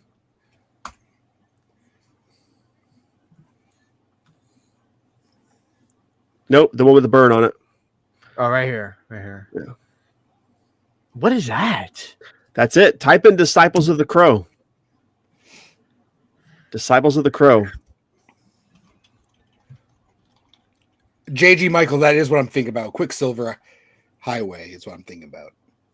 1983, Disciples of the Crow? I don't know what year it came out, but the third from the left picture on IMDb. 1983. It's a short. Yeah, based on the Children of the Corn. That skeleton scarecrow is from the movie, from that short. It's a really fucking good short. Really weird. Really tripping. Well, I'll be damned. I haven't heard of that. The Night Waiter's really, really good too. Really, really freaky. What is it? Night Waiter? Night Waiter. Yeah. It's like a hotel, a creepy haunted hotel. Really obscure.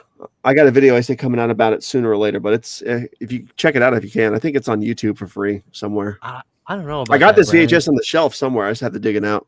Brandon, that looks kind of shitty though. Look, they didn't even do anything to the skeleton. Oh, it's so good.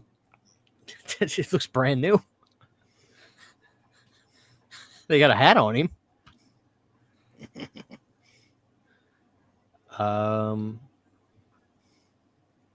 What can you do?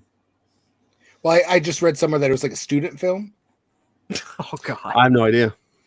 Oh, that makes sense. yeah. I think JG Michael said again is basically a student film.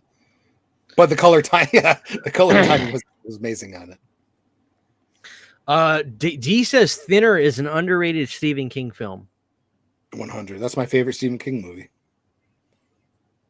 Out of all of them? Mm-hmm. Wait up. So, Brandon, you're not going to give him any shit? Because I like What's Children that? of Corn. He likes Thinner. I haven't seen Thinner. You never What? seen Thinner? Oh, wow. What are you doing? That's like classic 90s. I know. Let's see here. Oh, he's looking something up, Cody. Hold on. I agree. It's got amazing color timing. I'm no longer talking about cinematography, Cody. I'm going straight for color timing. I mean, color timing is very important because I remember editing it. It's a pain in the ass to do. Yeah, so Disciples of the Crow it's an official release, but the two things are two college films from two different filmmakers. So it says here, like, The Night Waiter is a 1988 college Emmy Award winner for Best Drama, and The Disciples of the Crow is a Chicago Film Festival Gold Hugo Award winner of National Merit. That's pretty Cool, though. So I guess they had some kind of a thing where they made these films and then put them on a compilation tape officially. That'd be pretty cool. It's endorsed by Stephen King. It's his stuff. That's pretty dope. I didn't know they were student film or college films until just now, though. That's really cool.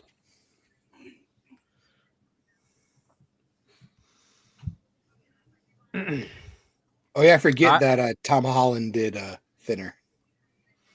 Oh, yeah, And it has RoboCop from RoboCop 3 in it. If you guys are down with this, and the chat's down with this, do you guys want to react to IGN's top 13 Stephen King movies? Okay. Sure. You guys feel like that? Do y'all want to do that? Yeah. Dude, the chat is amazing.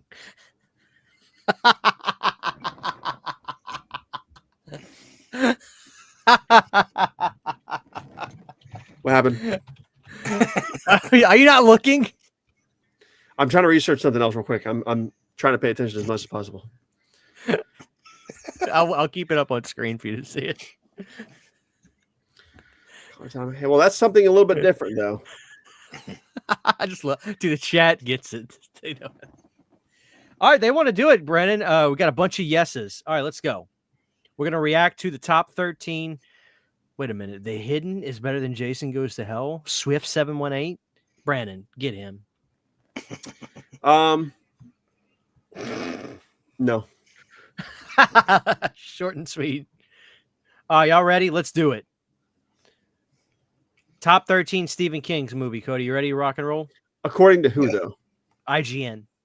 Okay. Number 13. The Dead Zone.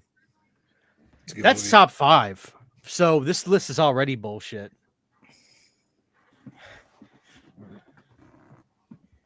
Number 1 will be that dumbass Pet Cemetery remake. I actually like the remake. Yeah, it's really good. I didn't like it as much as the original one, but I did like it. I liked it a lot. There's a lot of good stuff in there. Movies. Any thoughts about Dead Zone? Are y'all ready to move on already? Move on. Number 12, Gerald's Game. I haven't seen it. It's on Netflix. I heard it's good, though. It is good. It is good. Is that with the Moon Man guy? Like the guy with the lurch from Adam Sandler with the big moon face? Is that guy? You know what? I don't remember. I just know that This is like Moonlight. The girl gets tied to she gets tied to the bed. The husband has like a heart attack, and all night she's chained up to this bed, and shit starts walking inside the bedroom and stuff. It was good. I liked it a lot. It's the lady from Son-in-Law. Yeah, for Netflix, it was fantastic. Which is saying a lot. Oh, and Mike Flanagan directed it? Huh. He wrote it, yeah, and wrote directed. Yeah. For Netflix, Cody, it was fantastic. Because Netflix doesn't really have the best movies. Yeah, it takes a lot for me to watch a Netflix movie. You ready to move on? Uh-huh. Oh my God. Wow. I haven't seen this yet, though. I gotta say, I gotta say I like The Monkey, but there's no way in hell it's top. There's no way in hell this should be top anything for Stephen King. Do you think it's top because it's new and sexy, new and fresh? Yeah, the monkey's real sexy. Honestly, no. I think the beauty about Stephen King movies is some of them truly need time to marinate, and that's when you realize how good some of them were. I'm serious. Like a lot of them truly get better with age. A lot, like I'll tell you one, Cody, that is truly amazing, but got better as time went on. Is Firestarter. Firestarter is amazing with Drew Barrymore. Fucking amazing. But I really think that one just got better and better and better with age. Like that should be in this list. I hear the remake was not good. No, it's I terrible. never saw it. Oh, yeah. John Carpenter even dismissed it. He did the music for it, and he was like, it sucked. He did the music for it, and he didn't like it. I'm a big fan of Zac Efron, so I'm surprised I haven't seen it. So there we go. Now I'm gonna disagree with Monkey being on this list. Number 10, Brandon. The Mist. Haven't seen it. The fuck have you seen? Not much. Like, Jesus Christ. The Mist is great. Love the ending. I actually agree with D on this. Monkey Bone with Brendan Fraser. Brandon seen coming out Friday. Yeah. Go to the theaters and get boned. Do you remember that commercial? I loved it. You can't say that anymore on TV. Brandon hasn't. Brandon, have you seen The Fog? I have. You know they're making a versus movie, The Mist versus The Fog. That's gonna be really good. Oh man. The Mist is good. I don't think it's great, but I think it's above average good. Color timing was out of this world on it. All right, guys, number 9. Creepshow at number 9, Brandon. I can see that being people's top 3. I agree. Yeah. What do you think about that, Brandon? Too Creepshow low? 2 is better.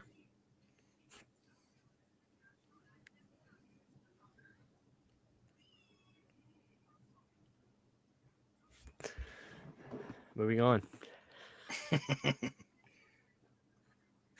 All right, guys. Number 8. Dude, this list sucks.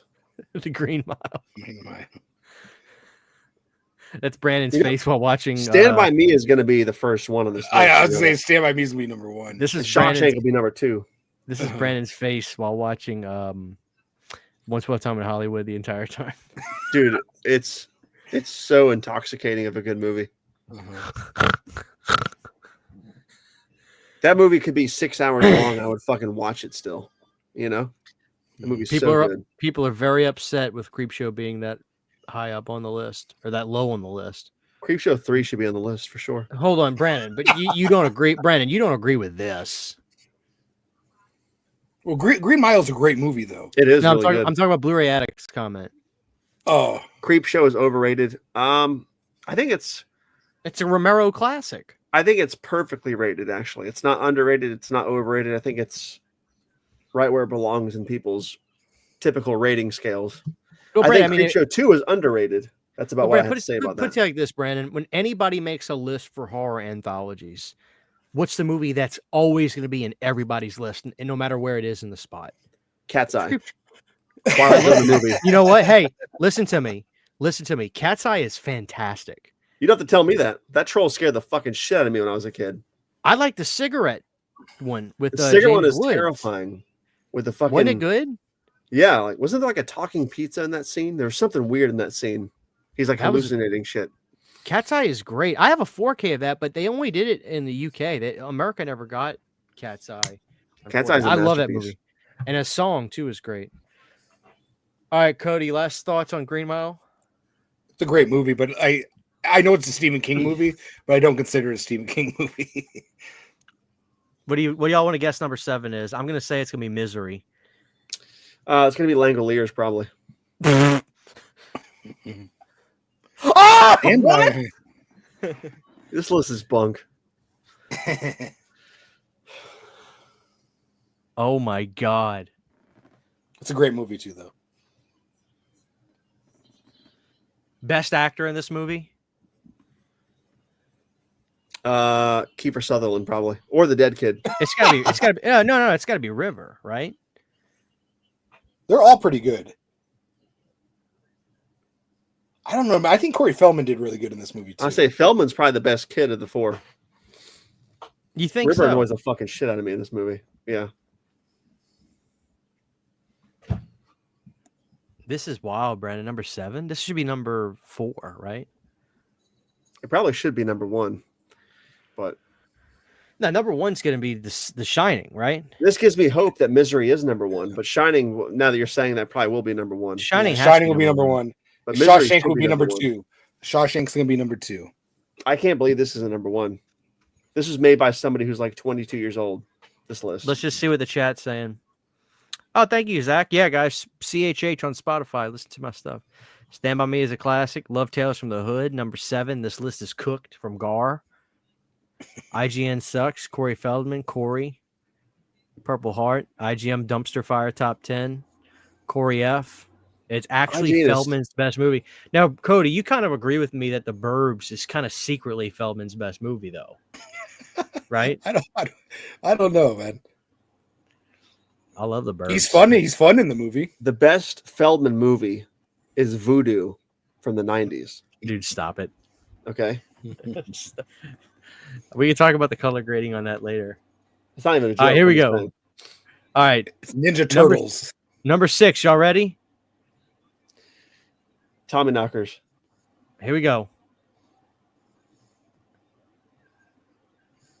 It Chapter 1, 2017. Now, Brandon, Tommy Lee Wallace did a better job. Yeah, I like the 1990 miniseries better still, but It Chapter 1 and 2 are of equal greatness. I just prefer the miniseries better Well, still. if that's the case, then this list is already cooked, because if you agree with me that Tommy Lee Wallace did a journeyman's job, and This list has Tim been Curry cooked. Tim Curry is Pennywise with that Jersey accent, then this list is bullshit already. I mean, the chat agrees with me. Nobody in the chat is going to say that Tim Curry is less than Skarsgård. Everybody in the chat will agree that Tim Curry is better. And How do you know it's not on here? How do you know the other it's not on here? Because that would be too diplomatic. That wouldn't be diplomatic enough to honor Tim Curry the proper way and say, of course he's better. They have to space these out. They're not going to put more than one. This will be the only It movie on here. You know that just as well as I do. Shock 'em Dead's really good.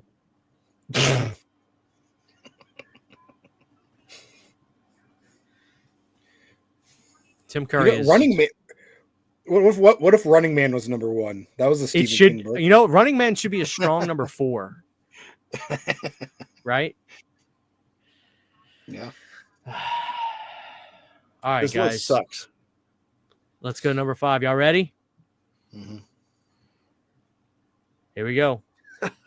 Oh, that was It's chapter chapter 1 again. This is Doctor bullshit. Sleep. I haven't seen it. Fucking Okay, bullshit. okay. So you're saying Doctor Sleep and The Shining is going to be on the same list?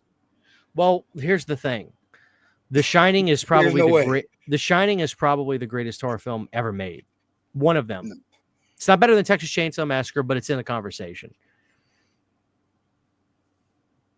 Doctor Sleep is good. I love Doctor Sleep. It's a really good movie.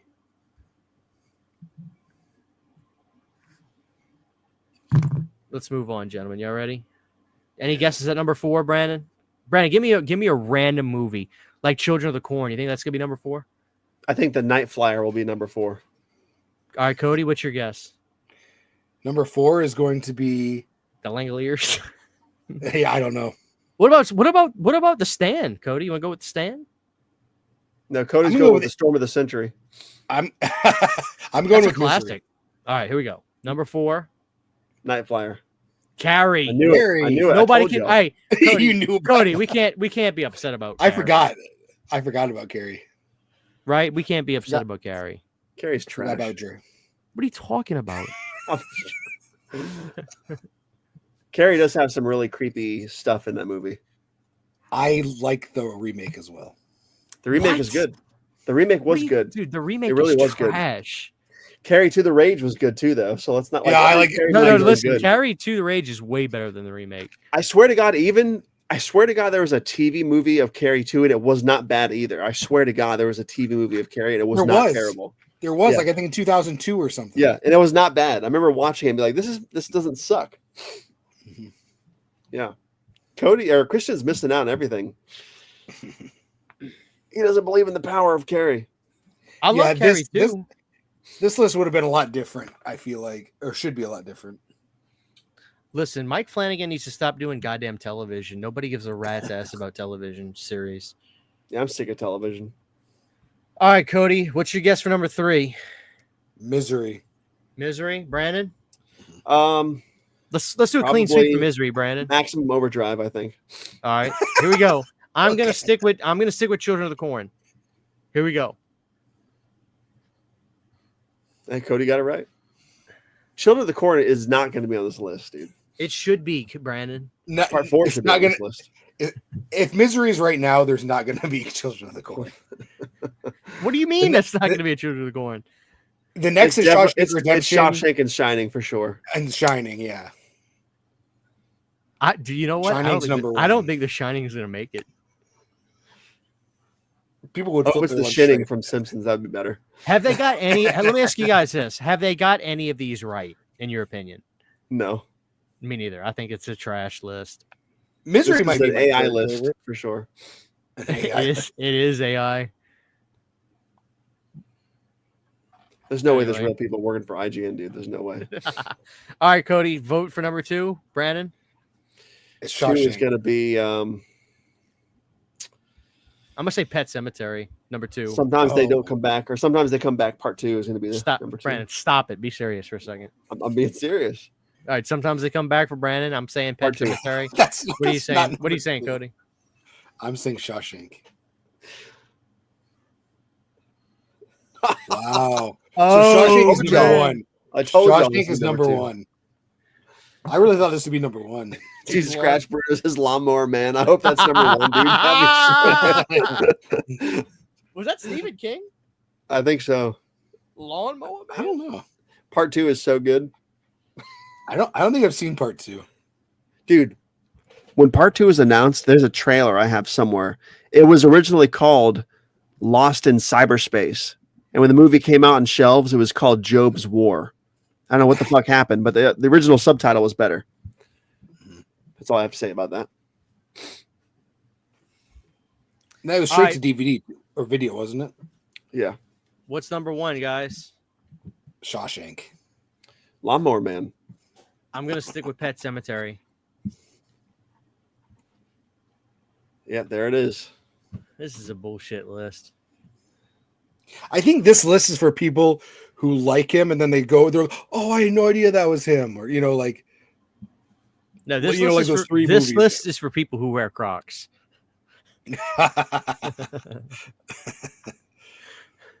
This list is for people who Wear Crocs. this list is for people who have Androids.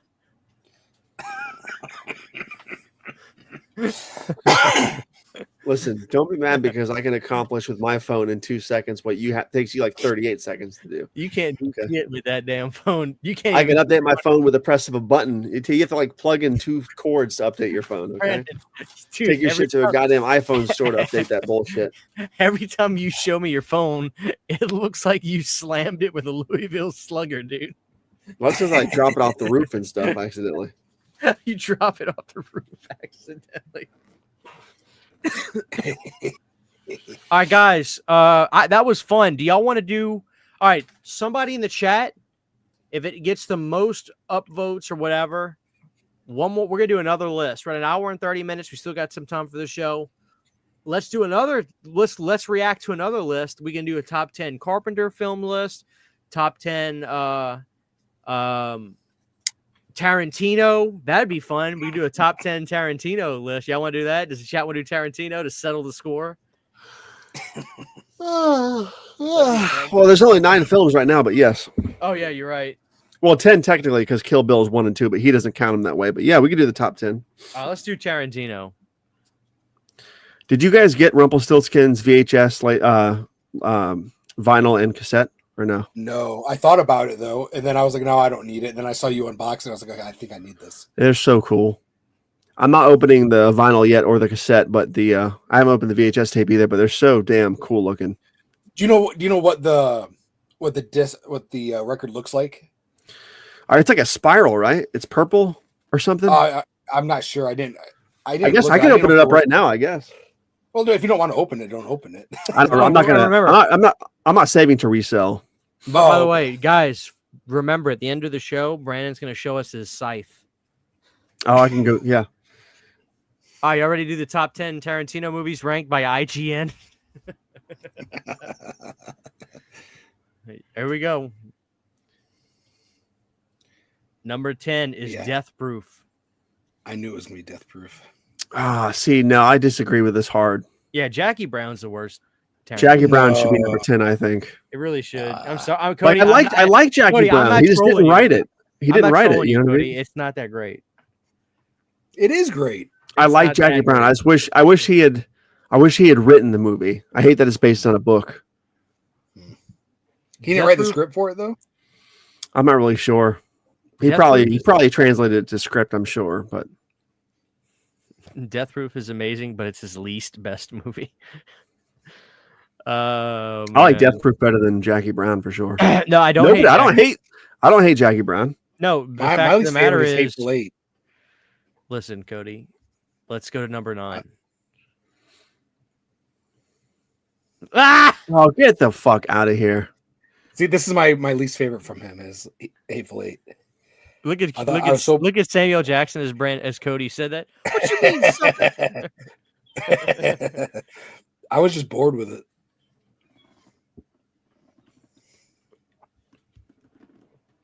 Y'all ready to continue? Number 8. Mm-hmm. Number 8's Jackie Brown. Inglourious Bastards. God, this list sucks, dude. I don't like Inglourious Bastards. Inglourious Bastards is fantastic. This list is fuck all. Brandon, how much did you hate that Nazi dude eating that pie with his fucking loud chewing? Oh, I wanted that pie so bad. Like that scene makes me hungry, dude. I wanted to kill that guy. I hate people who smack while they eat and make sounds. So do I, but like that movie makes me hungry. That scene. No. I think it grosses me out. Same with when he's drinking the milk, and then when What's His Nuts is eating the nachos in Death Proof. It grosses me out. That movie, that scene makes me want nachos too, dude. God, no, it makes me never want nachos. Dude. Damn, I want nachos right now. Yeah, nachos. That was supposed to be Adam Sandler, Cody. That Eli was Roth. It really? Yeah, Adam Sandler was supposed to be the Bear Jew. Why did he turn it down? Do you know? He turned down the role in Collateral as well. He had to film something, but he had told Tarantino he was going to do the role as the Bear Jew, and Sandler was going to get, because you could see that Eli was in good shape for that movie, and I think Adam was going to be kind of jacked up for that movie too, because he got jacked up a few years ago for that Zohan movie, which is terrible. Don't Mess with Zohan is one of the worst movies I've ever seen. But he was in good shape around that time. Dude, it's so crazy to me that's Eli Roth still. Still, like when I watch that movie, I'm like, that's fucking crazy, dude. Like he's a pretty good actor. Yeah. Eli Roth. You ready for number 7? It's gonna be Jackie Brown. You ready? Dude, this list is so bush. Holy shit. It's volume 2. Dude, both of them are great. This is nuts to me. IGN can suck my almonds. Yeah, this list is ass. Jackie Brown is number 1. I would laugh so hard. It won't be. Pulp Fiction's number 1. Number 6. There it is. Dude, so Cody, it's not a bad movie, but this is his. I agree. This is his least best movie. It's Pam Grier, man. I like Pam. Pam Grier was in Pam Grier was in Ghost of Mars. She was, wasn't she?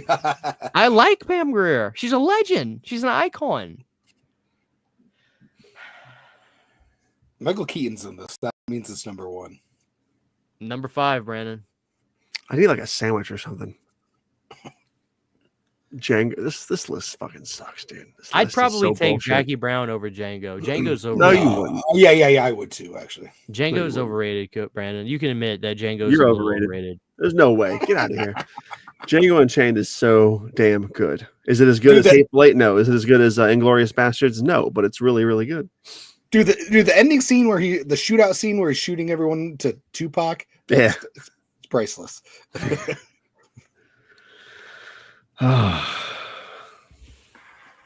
Y'all ready to move on? Yeah. Yes, it's not number one. Damn, this is such a. I'm gonna surprise it's number 4, but then again, he does have some movies that people are just diehard fans of. Let me ask Like, y'all a question. I already know the top 2. Let me ask y'all a question. Who's a better actor and who's had a better filmography? Brad Pitt or Matthew McConaughey? Brad Pitt. I think Brad. No, Pitt. it's Brad Pitt for sure. What? Dude, Brad What? Pitt has California. Dude, McConaughey. No. Dallas Buyers Club? Brad Pitt is Interstellar? no- Or not California, but Thelma and Louise, I mean. Interview with the Vampire. Dude, No, he's in McConaughey California. He was. You're right. Okay, so River runs through it. Y'all are What is the other nuts. one? Dude, he Brandon, has a Brandon, crazy come on, filmography, dude. Dude, Dazed and Confused? I don't fucking like that movie. What? That movie's Cody. that Cody, movie. come on, That's Cody, an come on. overrated fucking movie. That is No, an it's overrated not. movie. No, it's not. That's a classic. It's got great color preferences. I mean, Matthew McConaughey is no. McConaughey's the best, Cody. No, he's no Yes, Brad he's Pitt. the best. He's better. Have you seen? You're right. Have you seen Brad Pitt on Friends? I've seen Jean-Claude Van Damme on Damme Friends. On Friends. Y'all ready? Here we go. Number 3. What do y'all want to take a guess at number 3 is? I think it's gonna be Reservoir. Kill Bill. Yeah. It's Kill Bill. No, Kill Bill's gonna be number 2. Okay, so Easily it's number Reservoir 2. Dogs. It's gonna be Reservoir Reservoir- Dogs. Brandon, you agree? I agree. This list fucking sucks. Let's go. Oh! Now listen, Reservoir Dogs is overrated. It should be got an towards the bottom. It's got I an like amazing Reservoir Dogs. cast. It's a good movie, but I think people that say it's his best movie just want to have an interesting opinion. So it's a good movie. It's good. Got a great cast. It's far from his best film. It's far from it. It's not that brilliant. It's just it's fine. It's not great. As a matter of fact, I think the stuff he wrote around this time, this is bottom of the barrel. Like True Romance is way better than this movie. Way better. You agree with that, Cody? No.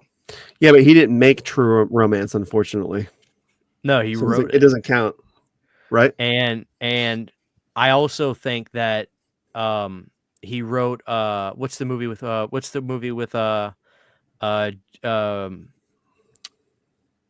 what's his face? 94. Natural Born Killers. Natural Born Killers. He wrote that too. Yep. You know, both of those movies are way better than this. This is like 7 at best, Cody. This is a 7 at best. Jackie Brown's better than Reservoir Dogs. It's probably 4 on my list. I like Reservoir Dogs better than Jackie Brown. Nah. All right, number 2 is definitely Kill Bill Volume 1. Mm. All right, and number 1 is clearly Pulp Fiction. Thank you. And see, you guys are just jackasses for thinking that Once Upon a Time in Hollywood is better than Pulp Fiction. Pulp Fiction resurrected Pulp the career Fiction of John being number 1 on Travolta. this list is like everything I expect. It's Brandon, Cody, why can't there just be universal truths in life, right? Why can't Michael Jordan is the best basketball player of all time? Pulp Fiction is the best Tarantino film of all time. This is why Nightmare on Elm Street is the best Wes Craven film of all time.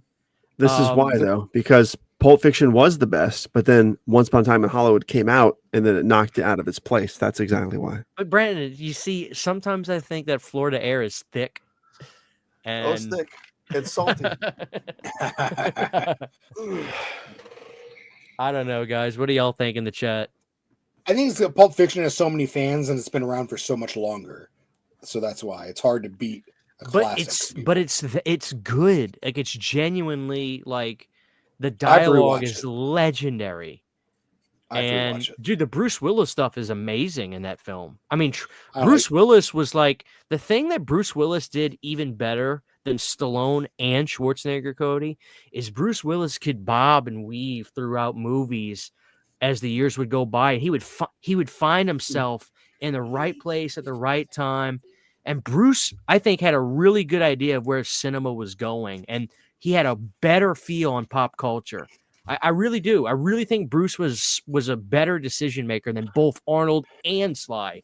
It's hard to admit, but I think that's true. Bruce plays Spike's voice in Rugrats movie. I rest my case. And because my favorite Bruce Willis movie is Look Who's Talking. So.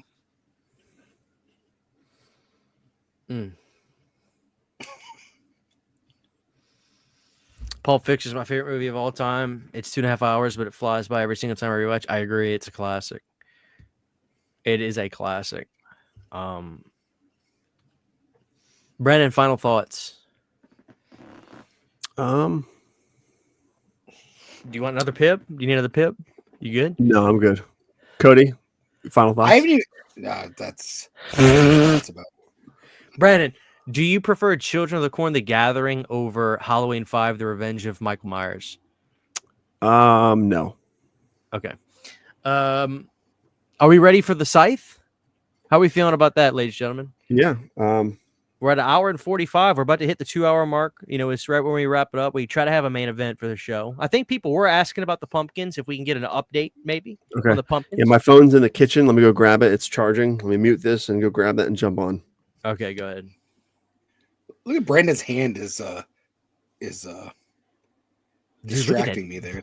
Holy shit! Look how worn, Cody. Look how worn out that seat is. You see that? Oh my big God. leather? You see that patch missing, dude? He wore that seat out.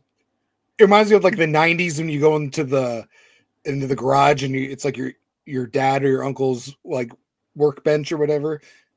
He's just been sitting on it for years. Let's give this to the audience since it's fresh and new. George P. Wilbur is well, actually no, Dick Warlock's my favorite Myers, but it's Sweet George Wilbur, Jizz P. Will, what I say. How many times does he touch his nose in that clip? That's what you get. Like it's George just P. Wilbur is well, actually no, Dick Warlock's my favorite Myers, but it's Sweet George Wilbur, Jizz P. Will, what I say. The entire clip he's doing it. The entire clip he's doing it. Dude, that makes me laugh, man. I love that. I feel like people sleep. I missed all my clips, man. Oh, I gotta send Brandon a link again. All right, guys, get ready for the Scythe. And let's see. Let me send Brandon a clip again. Cody, how's it feel to be back on StreamYard? It's nice, actually. It's homecoming, Cody. I know. It's nice. It was cool having the chat on there, but even though we have the chat on here, so I don't know. But I do like StreamYard a lot better. Yeah, it's a little more expensive, but it just works better. I think the audience probably prefers it too, to be honest with you. Jizz P. Wilbur. All right, one more time for the audience. We give them one more. I'm gonna go fucking buck wild for Easter this year. George P. Wilbur is well, actually no, Dick Warlock's my favorite Myers, but it's Sweet George Wilbur, Jizz P. Will, what I say. Dude, he touches his nose the entire clip. Yeah, with every finger too. He's like, I thought he would hate it, but he seems to have he's a good sport about it. Dude, it cracks me up, man. This is a classic right here, Cody. Check this one out. Make it with just the kernels, add your salt in there after it's finished, and instead of shaking it up with that popcorn butter oil stuff you're talking about, use some grapeseed oil. Grapeseed oil and salt, it'll change your life. I swear to Christ. Oh, man. That thumbnail, man. I don't know what's going on with my mouth in that thumbnail. We'll wait for Cody. We're waiting for Brandon to get back, guys. We still got 155 people in here tonight, Cody. It's a packed house tonight.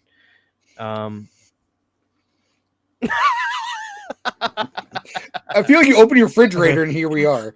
Brandon, what's up with the POV shot, dude? Dude, the food in my fridge just sees this. Oh, you are in the fridge. Was your phone in the fridge?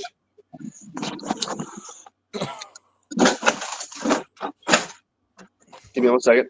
I gotta dig it out a little bit.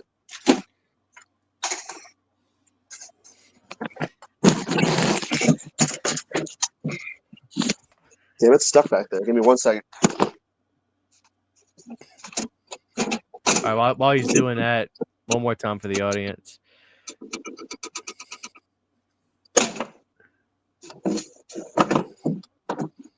Listen to me.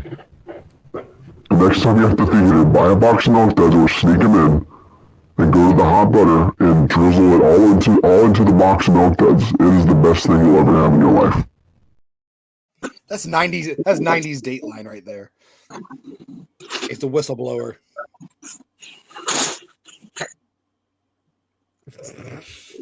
The intensity.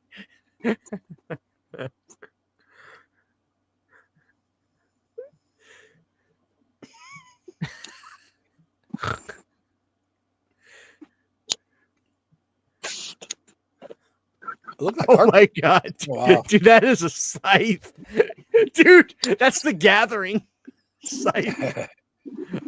Brandon, what's the story on this thing? I feel like he's gonna cut his toe off. He didn't have sock. Or he didn't Brandon, it looks like it's from the poster of the Isaac's Return, dude. Brandon, can you kind of set your phone up and we can kind of see you holding that thing to see what it looks like? See if you can find a spot to set your phone down. I want to see that thing. Like I want to see like a shot. There you go. Oh my god, dude! Look at the bow on that thing. Why do you Oh, look Brandon, so that's tall like as well? Brandon, that's like Halloween 5. Remember when he swipes it? Yeah. Yeah. Holy crap, dude! Now, how do you get a scythe? So some guy a couple towns over sold this to me about 14, 15 years ago because I was making a movie called Hickory Hollow at the time. It didn't go through, but it was about a scarecrow. I wanted a genuine scythe. So this thing is about 90 years old, he says. 90? Yeah. Dude. If you wanted to buy something like that, where do you buy it? At like a farm store or something? Well, I got this from an old guy. So he said it was passed down for years and years and years. But I've never seen these at any kind of farming or tractor supply. I'm not sure if they really buy these anymore. I'm not sure if they really make them anymore. That is Have you badass. used it before? What's that? Have you used it before? I've used it, like quote unquote, Like- but I have nothing really to cut with it. You know what I mean? Oh, you've never like cut grass with it or anything? It's not sharp enough. Oh, play Just the hockey way- with it. Just the handles on that thing is badass. I wonder what that thing's supposed to be used for. Is it like trimming down the crops? Yeah, I like thought it was. we going back and forth like this. I think I'm doing it right. You're just wasting. So, I feel like this is a clip I see on Instagram when I'm strolling. Is some guy swing that around? Dude. That's a weapon right there. Holy shnikes.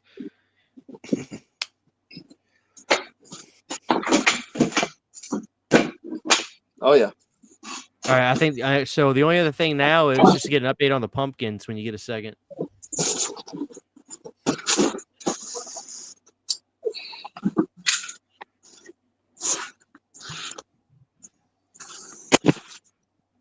Oh shit! There's the fridge, Cody. You ready?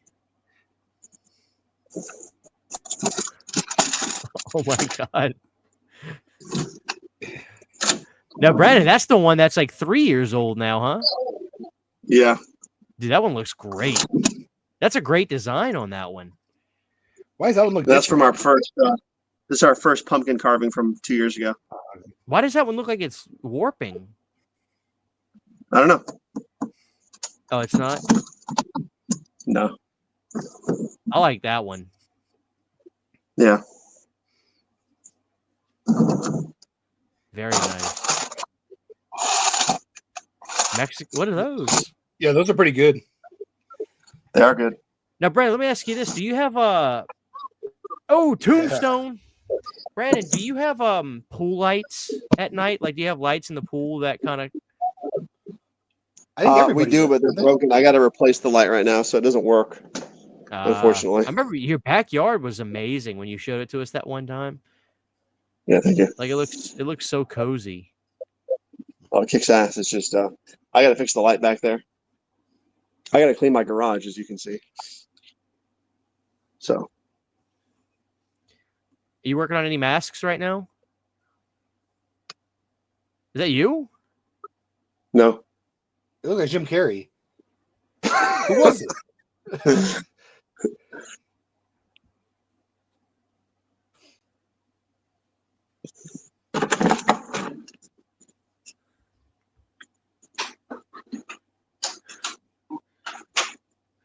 Dude, that is creepy. Look at this.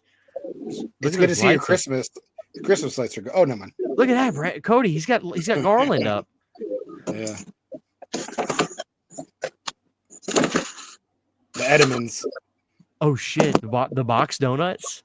Yeah. Delicious. To go. Yep.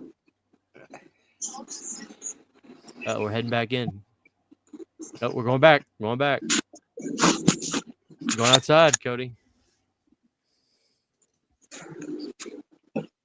Make some buffalo wings. Look at that deck, Cody. Look how chill that is. Oh, with the lights on the thing, are they? You really don't need the lights on in the pool. That looks so nice. Yeah.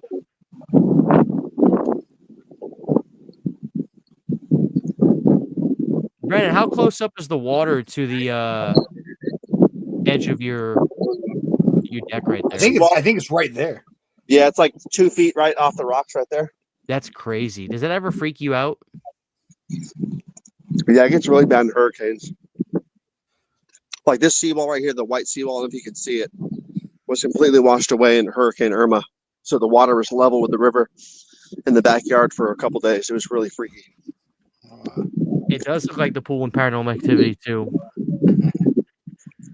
Mr. Deadlights, thank you for the $2 super chat. Brandon, take the scythe in the abandoned house. We can't have him do that. He'd get in big trouble for that. He's just killing everybody. Thank you, Mr. Deadlights. I appreciate it. Yeah, dude, I need to come visit one day and just chill in the yard. Oh, yeah. Your pump? Ow, fuck.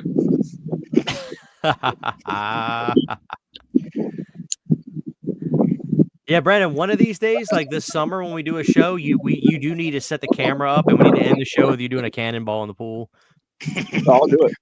Or you just need to float in a floaty. How cold is the water? It feels pretty good right now. Yeah, dude, maybe in a couple months, like sometime in like May or June when we do a show, you have to end the show with a cannonball. Let's do it. You know what's crazy is last week you had 100 degrees here. And now it's like back down to the 60s. 100? Jesus Christ. The pool is 75 right now. That's not bad at all. Oh, that's great. I'd get in that right now. What's the weather like there? It's nice and still, but like what's the degrees? Probably like high 70s, 80. huh? It's like 80 right now. It's pretty breezy though.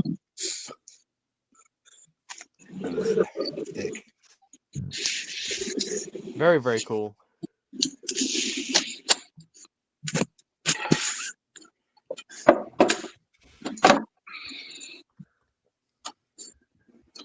Plan a dirty beach party or pool party. Yeah, we'll get Brandon a cannonball next time. We'll do it. I'll do it. I'll put sunscreen on my nose. Shanna. She's like, I'm just trying to read my book. Damn, look at all the lights. Look how crazy this desk is. Look at this, Cody. It's a madman's desk. Dude, are those popsicles are those like defrost? Or are they all gone? They're gone. We ate them all. Damn. Which one was better? Definitely the blue. This one's reigning supreme champion. What book are you reading? Sarah Moss? What is that? These are Shanna's books from Christmas. I just need to. I need to organize this whole room. It's all cluttered, so I beg your pardon. But these are Shanna's books. Brandon, it looks like a carpenter's desk. Your computer desk. Like, what's up with that? This is from 2007, so it's just worn. This is all worn. You can't get rid of that. That's classic. I know. If I move it, it'll fall apart. So. Very Yeah. nice. All right, I'll bring you back in on the other one. All right. Excellent.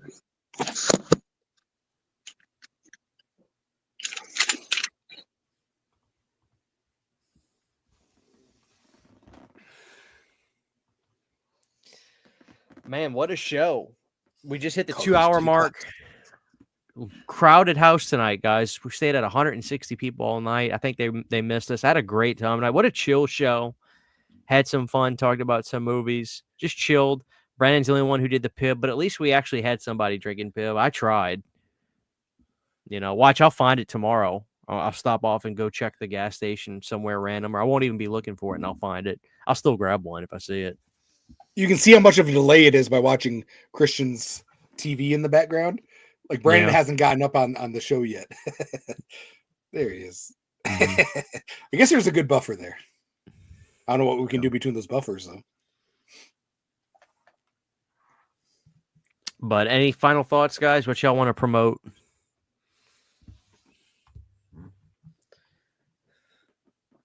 Absolutely nothing. Nothing? Crazy how Brandon's camera angles and lights transforms his area so much. Yeah, there's a possum in the front yard right now. A possum? What? Yeah. Awesome. Brandon, isn't it How do technically you called know? an opossum? There's an O It in is. front of it. It's an opossum, yeah. They're harmless, How do too. you You know- can pick them up and shit. But they're scary, though, aren't they? They look scary, but they're not. I thought they got rabies. They can't carry rabies, and they seldom bite. So Really? you can go outside. If you see one in the yard, go outside and pick it up by its neck like you would a cat or a dog or something, like a stray. They probably won't bite you, and they can't carry rabies. So I don't know. they're actually really cool. You should grab it. You should. Carrying it on it's like that episode of Malcolm in the Middle where they're at like the zoo and Hal has the tarantula and they're like, oh, it never bites. Cuts to him with a swollen face because it bit him on the cheek. That'd be my luck. I'd be like the 1 in 100,000 people that get bit. Thank you, Mark. Thank you, Mr. Deadlights. I always love the shows. Makes my month, especially when I'm feeling down. Dude, I appreciate that. Dude, by the way, real quick before we get off, I have to say this. I haven't seen Megan. The movie just looked dumb to me. I heard it was pretty good, but I watched the trailer for Megan 2, and holy shit, that movie looks fun as shit, dude. Have you guys seen the trailer for it? Yeah. Like, that movie looks like an action, like what Aliens is to Alien. Like I said, I haven't seen Megan 1. I'm assuming Megan was straightforward horror.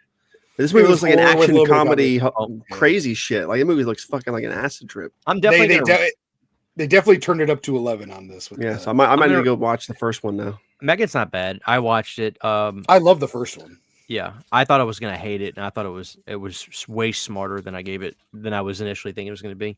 I'm actually prepping for a lot of movies coming up tonight. Yesterday, I finally got through all the Final Destinations again to get ready for the new one. Oh god, I bet you that was a slog. I need to watch those. Really, the only one that's not entertaining is 4.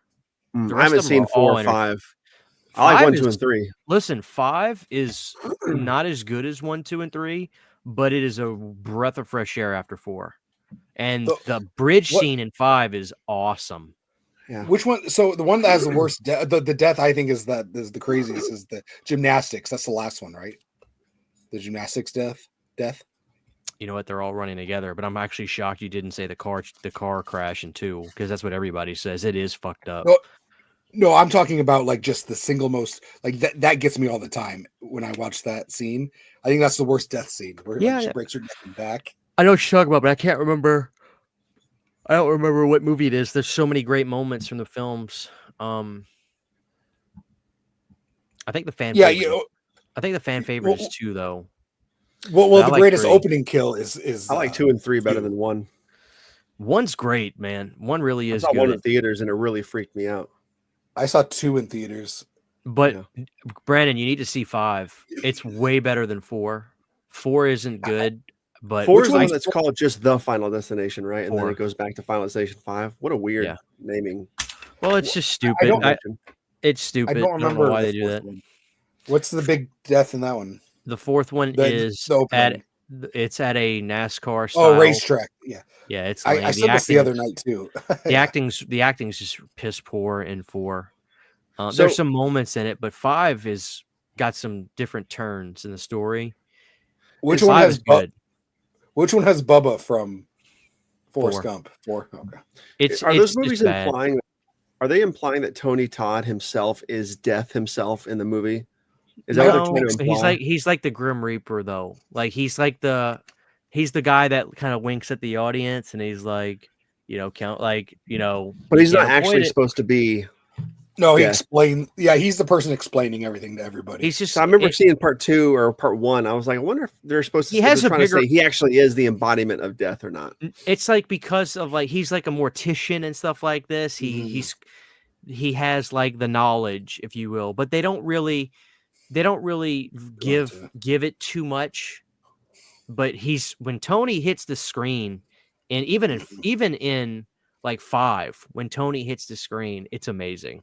He's so he's good. always a mortician in every movie he's in. He Same one, yeah. basically, yeah, but you don't see him working in the movies. But like in 5, there's a scene. I'm not spoiling the movie for you, but there's a scene at a funeral where like they're all leaving the funeral, and Tony just kind of looks at him, and he's like, "Be careful." Like it's just little moments, but it's good shit because Tony's got that, he's got that face, and Man, I'm glad he was able to do the last one. You could tell he was sick though. Yeah, I know that's why I'm sucky. excited. I'm excited to see it just for him. But I liked 5. I thought 5 was good, way better than 4.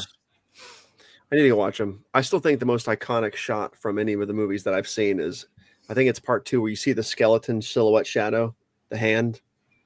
It's like in blue lighting outside someone's house, and you see like a skeleton's hand reaching towards the house. I thought that was the first one. Is it the first one? Whatever movie it is, like that's what I think of when I think of the final. Check it out, Brandon. I actually got. I don't know if you're interested in this. I got this at Walmart, dude, for like $7. This is how I watched them. I got all the movies in this collection. You go to Walmart and get this. It's cheap. Oh, and for what it's worth, some people hate multi-packs, but for what it's worth, every single movie has its own disc. That's the best way. That's the only way. And so yeah, Good. Final Destination 5. I might need to buy that. Yeah, go to Walmart. I only have the. It was super cheap. Dirt cheap. It's like the Leprechaun series. Yeah, it was dirt cheap, dude. So, yeah, I enjoyed it. I think 3 is the best one for me, but I also can accept the fact that people think 2 is the best one. But the car crash in 2, holy shit, dude, it's too real. It's brutal. I still shit. fear logging trucks today. I still fear those on the road. Oh yeah, I mean that's amazing. But I'm excited for the new one. So anyway, I'm gonna watch World War Z tonight because I'm gonna film a bunch of stuff tomorrow night, and I can't wait to watch that tonight. But I'm also gonna redo 28 Days and Weeks later to get ready for the new one. And I'm pretty openly not a big fan of 28 Days Later. I think the movie and the premise is great, but it's a painful watch for me because it's so cheap. It's just so cheap. I rewatched it. I think I told you guys this. I rewatched that movie like last year or the year before, and I liked it a lot better now than I did before. I still think Weeks is better, but I agree with that. But Days is just too cheap. The soundtrack is the winner, right? For Days, it's got a god tier soundtrack with that kind of creepy dun dun dun dun. But it's so fucking cheap. It's hard to watch it. The new movie was shot on an iPhone, which is crazy. That's like, is that true? I thought that was a rumor. It's been confirmed. I think it's true. Yeah. Yeah. What kind of iPhone? Hold on. What kind of iPhone and how did they shoot it? Did they shoot it in cinematic? I looked it up. They shot it with like lenses and stuff you can put on the iPhones, but it was shot in an iPhone. They shot it on a Android. Yeah. No, they would never do that. It looked like shit. That's what the first one shot. Mr. Real quick, Brandon, hold on 1 second. Mr. Deadlights with a $2 super chat. Thank you so much. Are y'all gonna get the new Little Caesars Mountain Dew? I gotta go stop by there and look for it. Let me look it up. You look up, Brandon. You talk about that while I look this up. Okay, so here it is. It says Danny Boyle's 28 Years Later was shot using an iPhone 15 Pro Max. Dang. The reasoning is the choices are not fully explained, but it's speculated that the filmmakers have wanted to create a unique aesthetic or pay homage to the original film's use of camcorders. That is why the original film looked so cheap, because it was like consumer grade level stuff in the first film. The first film really did look bad, though. When I watched it a couple years ago, I'm like, this has to be like an aesthetic choice, and it is. But like, it looks really cheap, which I guess is on purpose. But I'm like, 28 weeks later, it looks big and expensive in comparison. You know. Well, the thing is, like, I'm actually interested to see a movie shot on an iPhone because, like, when I watched the trailer in the theater for it, I never would have guessed that. But you're saying that they put lenses over these. I'm pretty sure that's how they did it. Let me see if I can find a picture. That and like lighting plays a big part in how stuff comes out too. Yeah, and the thing Like, is, you can have a shitty camera, but lights people are don't realize you can take control of your camera like a DSLR on the iPhone. Let me show you this. I'll give credit to Justin from Justin David. I'll give credit to him. Check this out. Y'all see this app right here? Let me see if it'll focus. McDonald's app Right here. So, oh, dude, Christian, hold on. Don't get me started on the McDonald's app, but let me see if this will focus real quick. All right, Cody, you see this app that says Black Magic Cam? You see that? Dude, Black Magic. That's what I shoot on is the Black I installed that on my You- DSLR. I'm saying, you Black see that? Magic. So that app lets me completely control my ISO, completely control my aperture, my focus range, all of it, like manual settings on a DSLR. I have complete control over it. So I would not be surprised if they even use that app to film everything through while adding the lenses and stuff. I would not be surprised. Really quick, Brandon, before I forget this, because he did send a super chat, I just want to show you guys this. This is the new Mountain Dew from Little Caesars. It looks like you can buy it by the case. Mango Rush Mountain Dew. Oh, that's probably wow. terrible. I don't know, Brandon. That might be Mango Rush could be good because that's regular Mountain Dew. If it's a zero sugar, you know it would taste like balls. But a regular could have. Is it Go ahead. spicy though? I don't know. I do like. Is there a way to Little make it Caesars. bigger? I mean, Brandon, you got to try it. Maybe we should do I a will show. try it. Maybe we should do next month's show. We should do Mango Rush, Well, we got to do Alien Day, right? Alien Mango Rush, the Little Caesars Alien 3. It's got to be If an you Alien want- 3 show. Yeah. If you want to pull it up, Christian, you can. I sent in the private chat for the stream. I sent you a picture of them actually using the iPhone with a cage on it and the Oh, yeah. the lens, Yes. If you All want right. to see it. I think the chat wants. Let me see what the chat's saying about it. Okay, never mind. Oh, that is not what I was expecting at all. You know what I mean? Now, Brandon, explain to me in the audience what we're looking at here. So the iPhone is in a little tiny. So here's the tripod, obviously. It's okay. like that screen, right? Here's here's like the mics on top. Looks like they got some mics to capture probably some ambient stuff. I'm sure they have the actors mic'd, obviously. Here's the lens. Here's like the lens adapter. Here's the little. Hold on, you hold can't on, see my hold fucking on. arrow. You can't see my arrow. I'm sorry. Oh, Brandon, hold on, Brandon, do me a favor. I know how you can do this because I want you to explain this to me in the audience. I want you to pull up that tab. I want you to go to present at the bottom, and I will grant you access. That way you can take your mouse and do that. And then we'll end the show tonight, guys. Okay, yeah. So do I go to present screen, but when you do it, make sure you turn off you turn off the audio tab. turn off the audio tab? Yeah, that way we're not going to hear your audio again from the computer or our audio. Just make sure you turn it off just to be safe. Why y'all hating on the Vinegar Syndrome app? Don't y'all have the Vinegar? Like, if I'm going to order stuff from Vinegar Syndrome, it's easier to just use the app. Why y'all giving me shit? Can you I guys didn't know they see had it? an app. Yeah. Can you guys see my picture, my screen? Yeah. Yes. Can you guys see my arrow? Yes. Yeah. Okay, so here's the tripod, right? Like right here. The Tango 2. Yeah, and here's the plates that it's attached to. Like they got some mics up here. Here's the lens, obviously. So they got some lens adapters here. This is a little tiny arm, a jig that's attached to a little monitor so they can watch what they're shooting. Here's the iPhone right here in the little carriage. Explain to me how this is all Frankenstein together, because how are they connecting that lens Like to this. the iPhone cameras? See this? Yes. See this picture? Yes. Now, how much And does the something like that lenses- cost, Brandon? Explain to me how this works, because I've it's not a connection more like that locks in. It's literally just a contraption that perfectly places. Yeah, it looks like I have no knowledge of this setup or this lens. It looks like it's probably something that has, because most I know most lenses for phones fit over the. Click on that to zoom in. I want to see something. Click on that. It should zoom in. It looks like they have a little flap here going over. It looks like the lens is attached to that, and that's over the actual camera itself. It looks like. Again, I have to research this, but just that lens is, Brandon, go back to the screen real quick and read. Read Big Crack Rock's comment. Look, is he exaggerating? You think right there? Or do you think he's actually pretty close? That's correct. Where? I don't see what you're talking about. Oh yeah. So yeah, that's definitely a $50,000 lens. Now, that's Brandon, the most expensive thing that they're working with. Now, Brandon, here's the question I want to ask you. Explain to me the benefit of doing this and why. What's the purpose of doing this? I have no idea. Because is it to keep all the files saved and you don't have to worry about?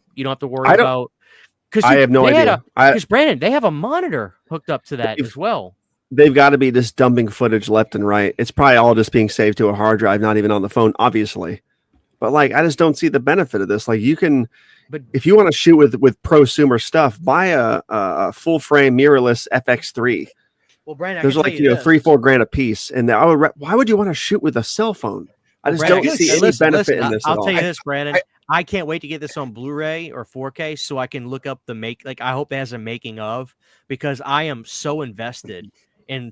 Like, I'll be honest with you, the footage of the trailer looks sensational. Like, it looks expensive. It does. It does look good. I just don't understand. There has to be some kind of benefit to it, right? There has to be some sort of benefit. iPhone probably gave them a shitload of money.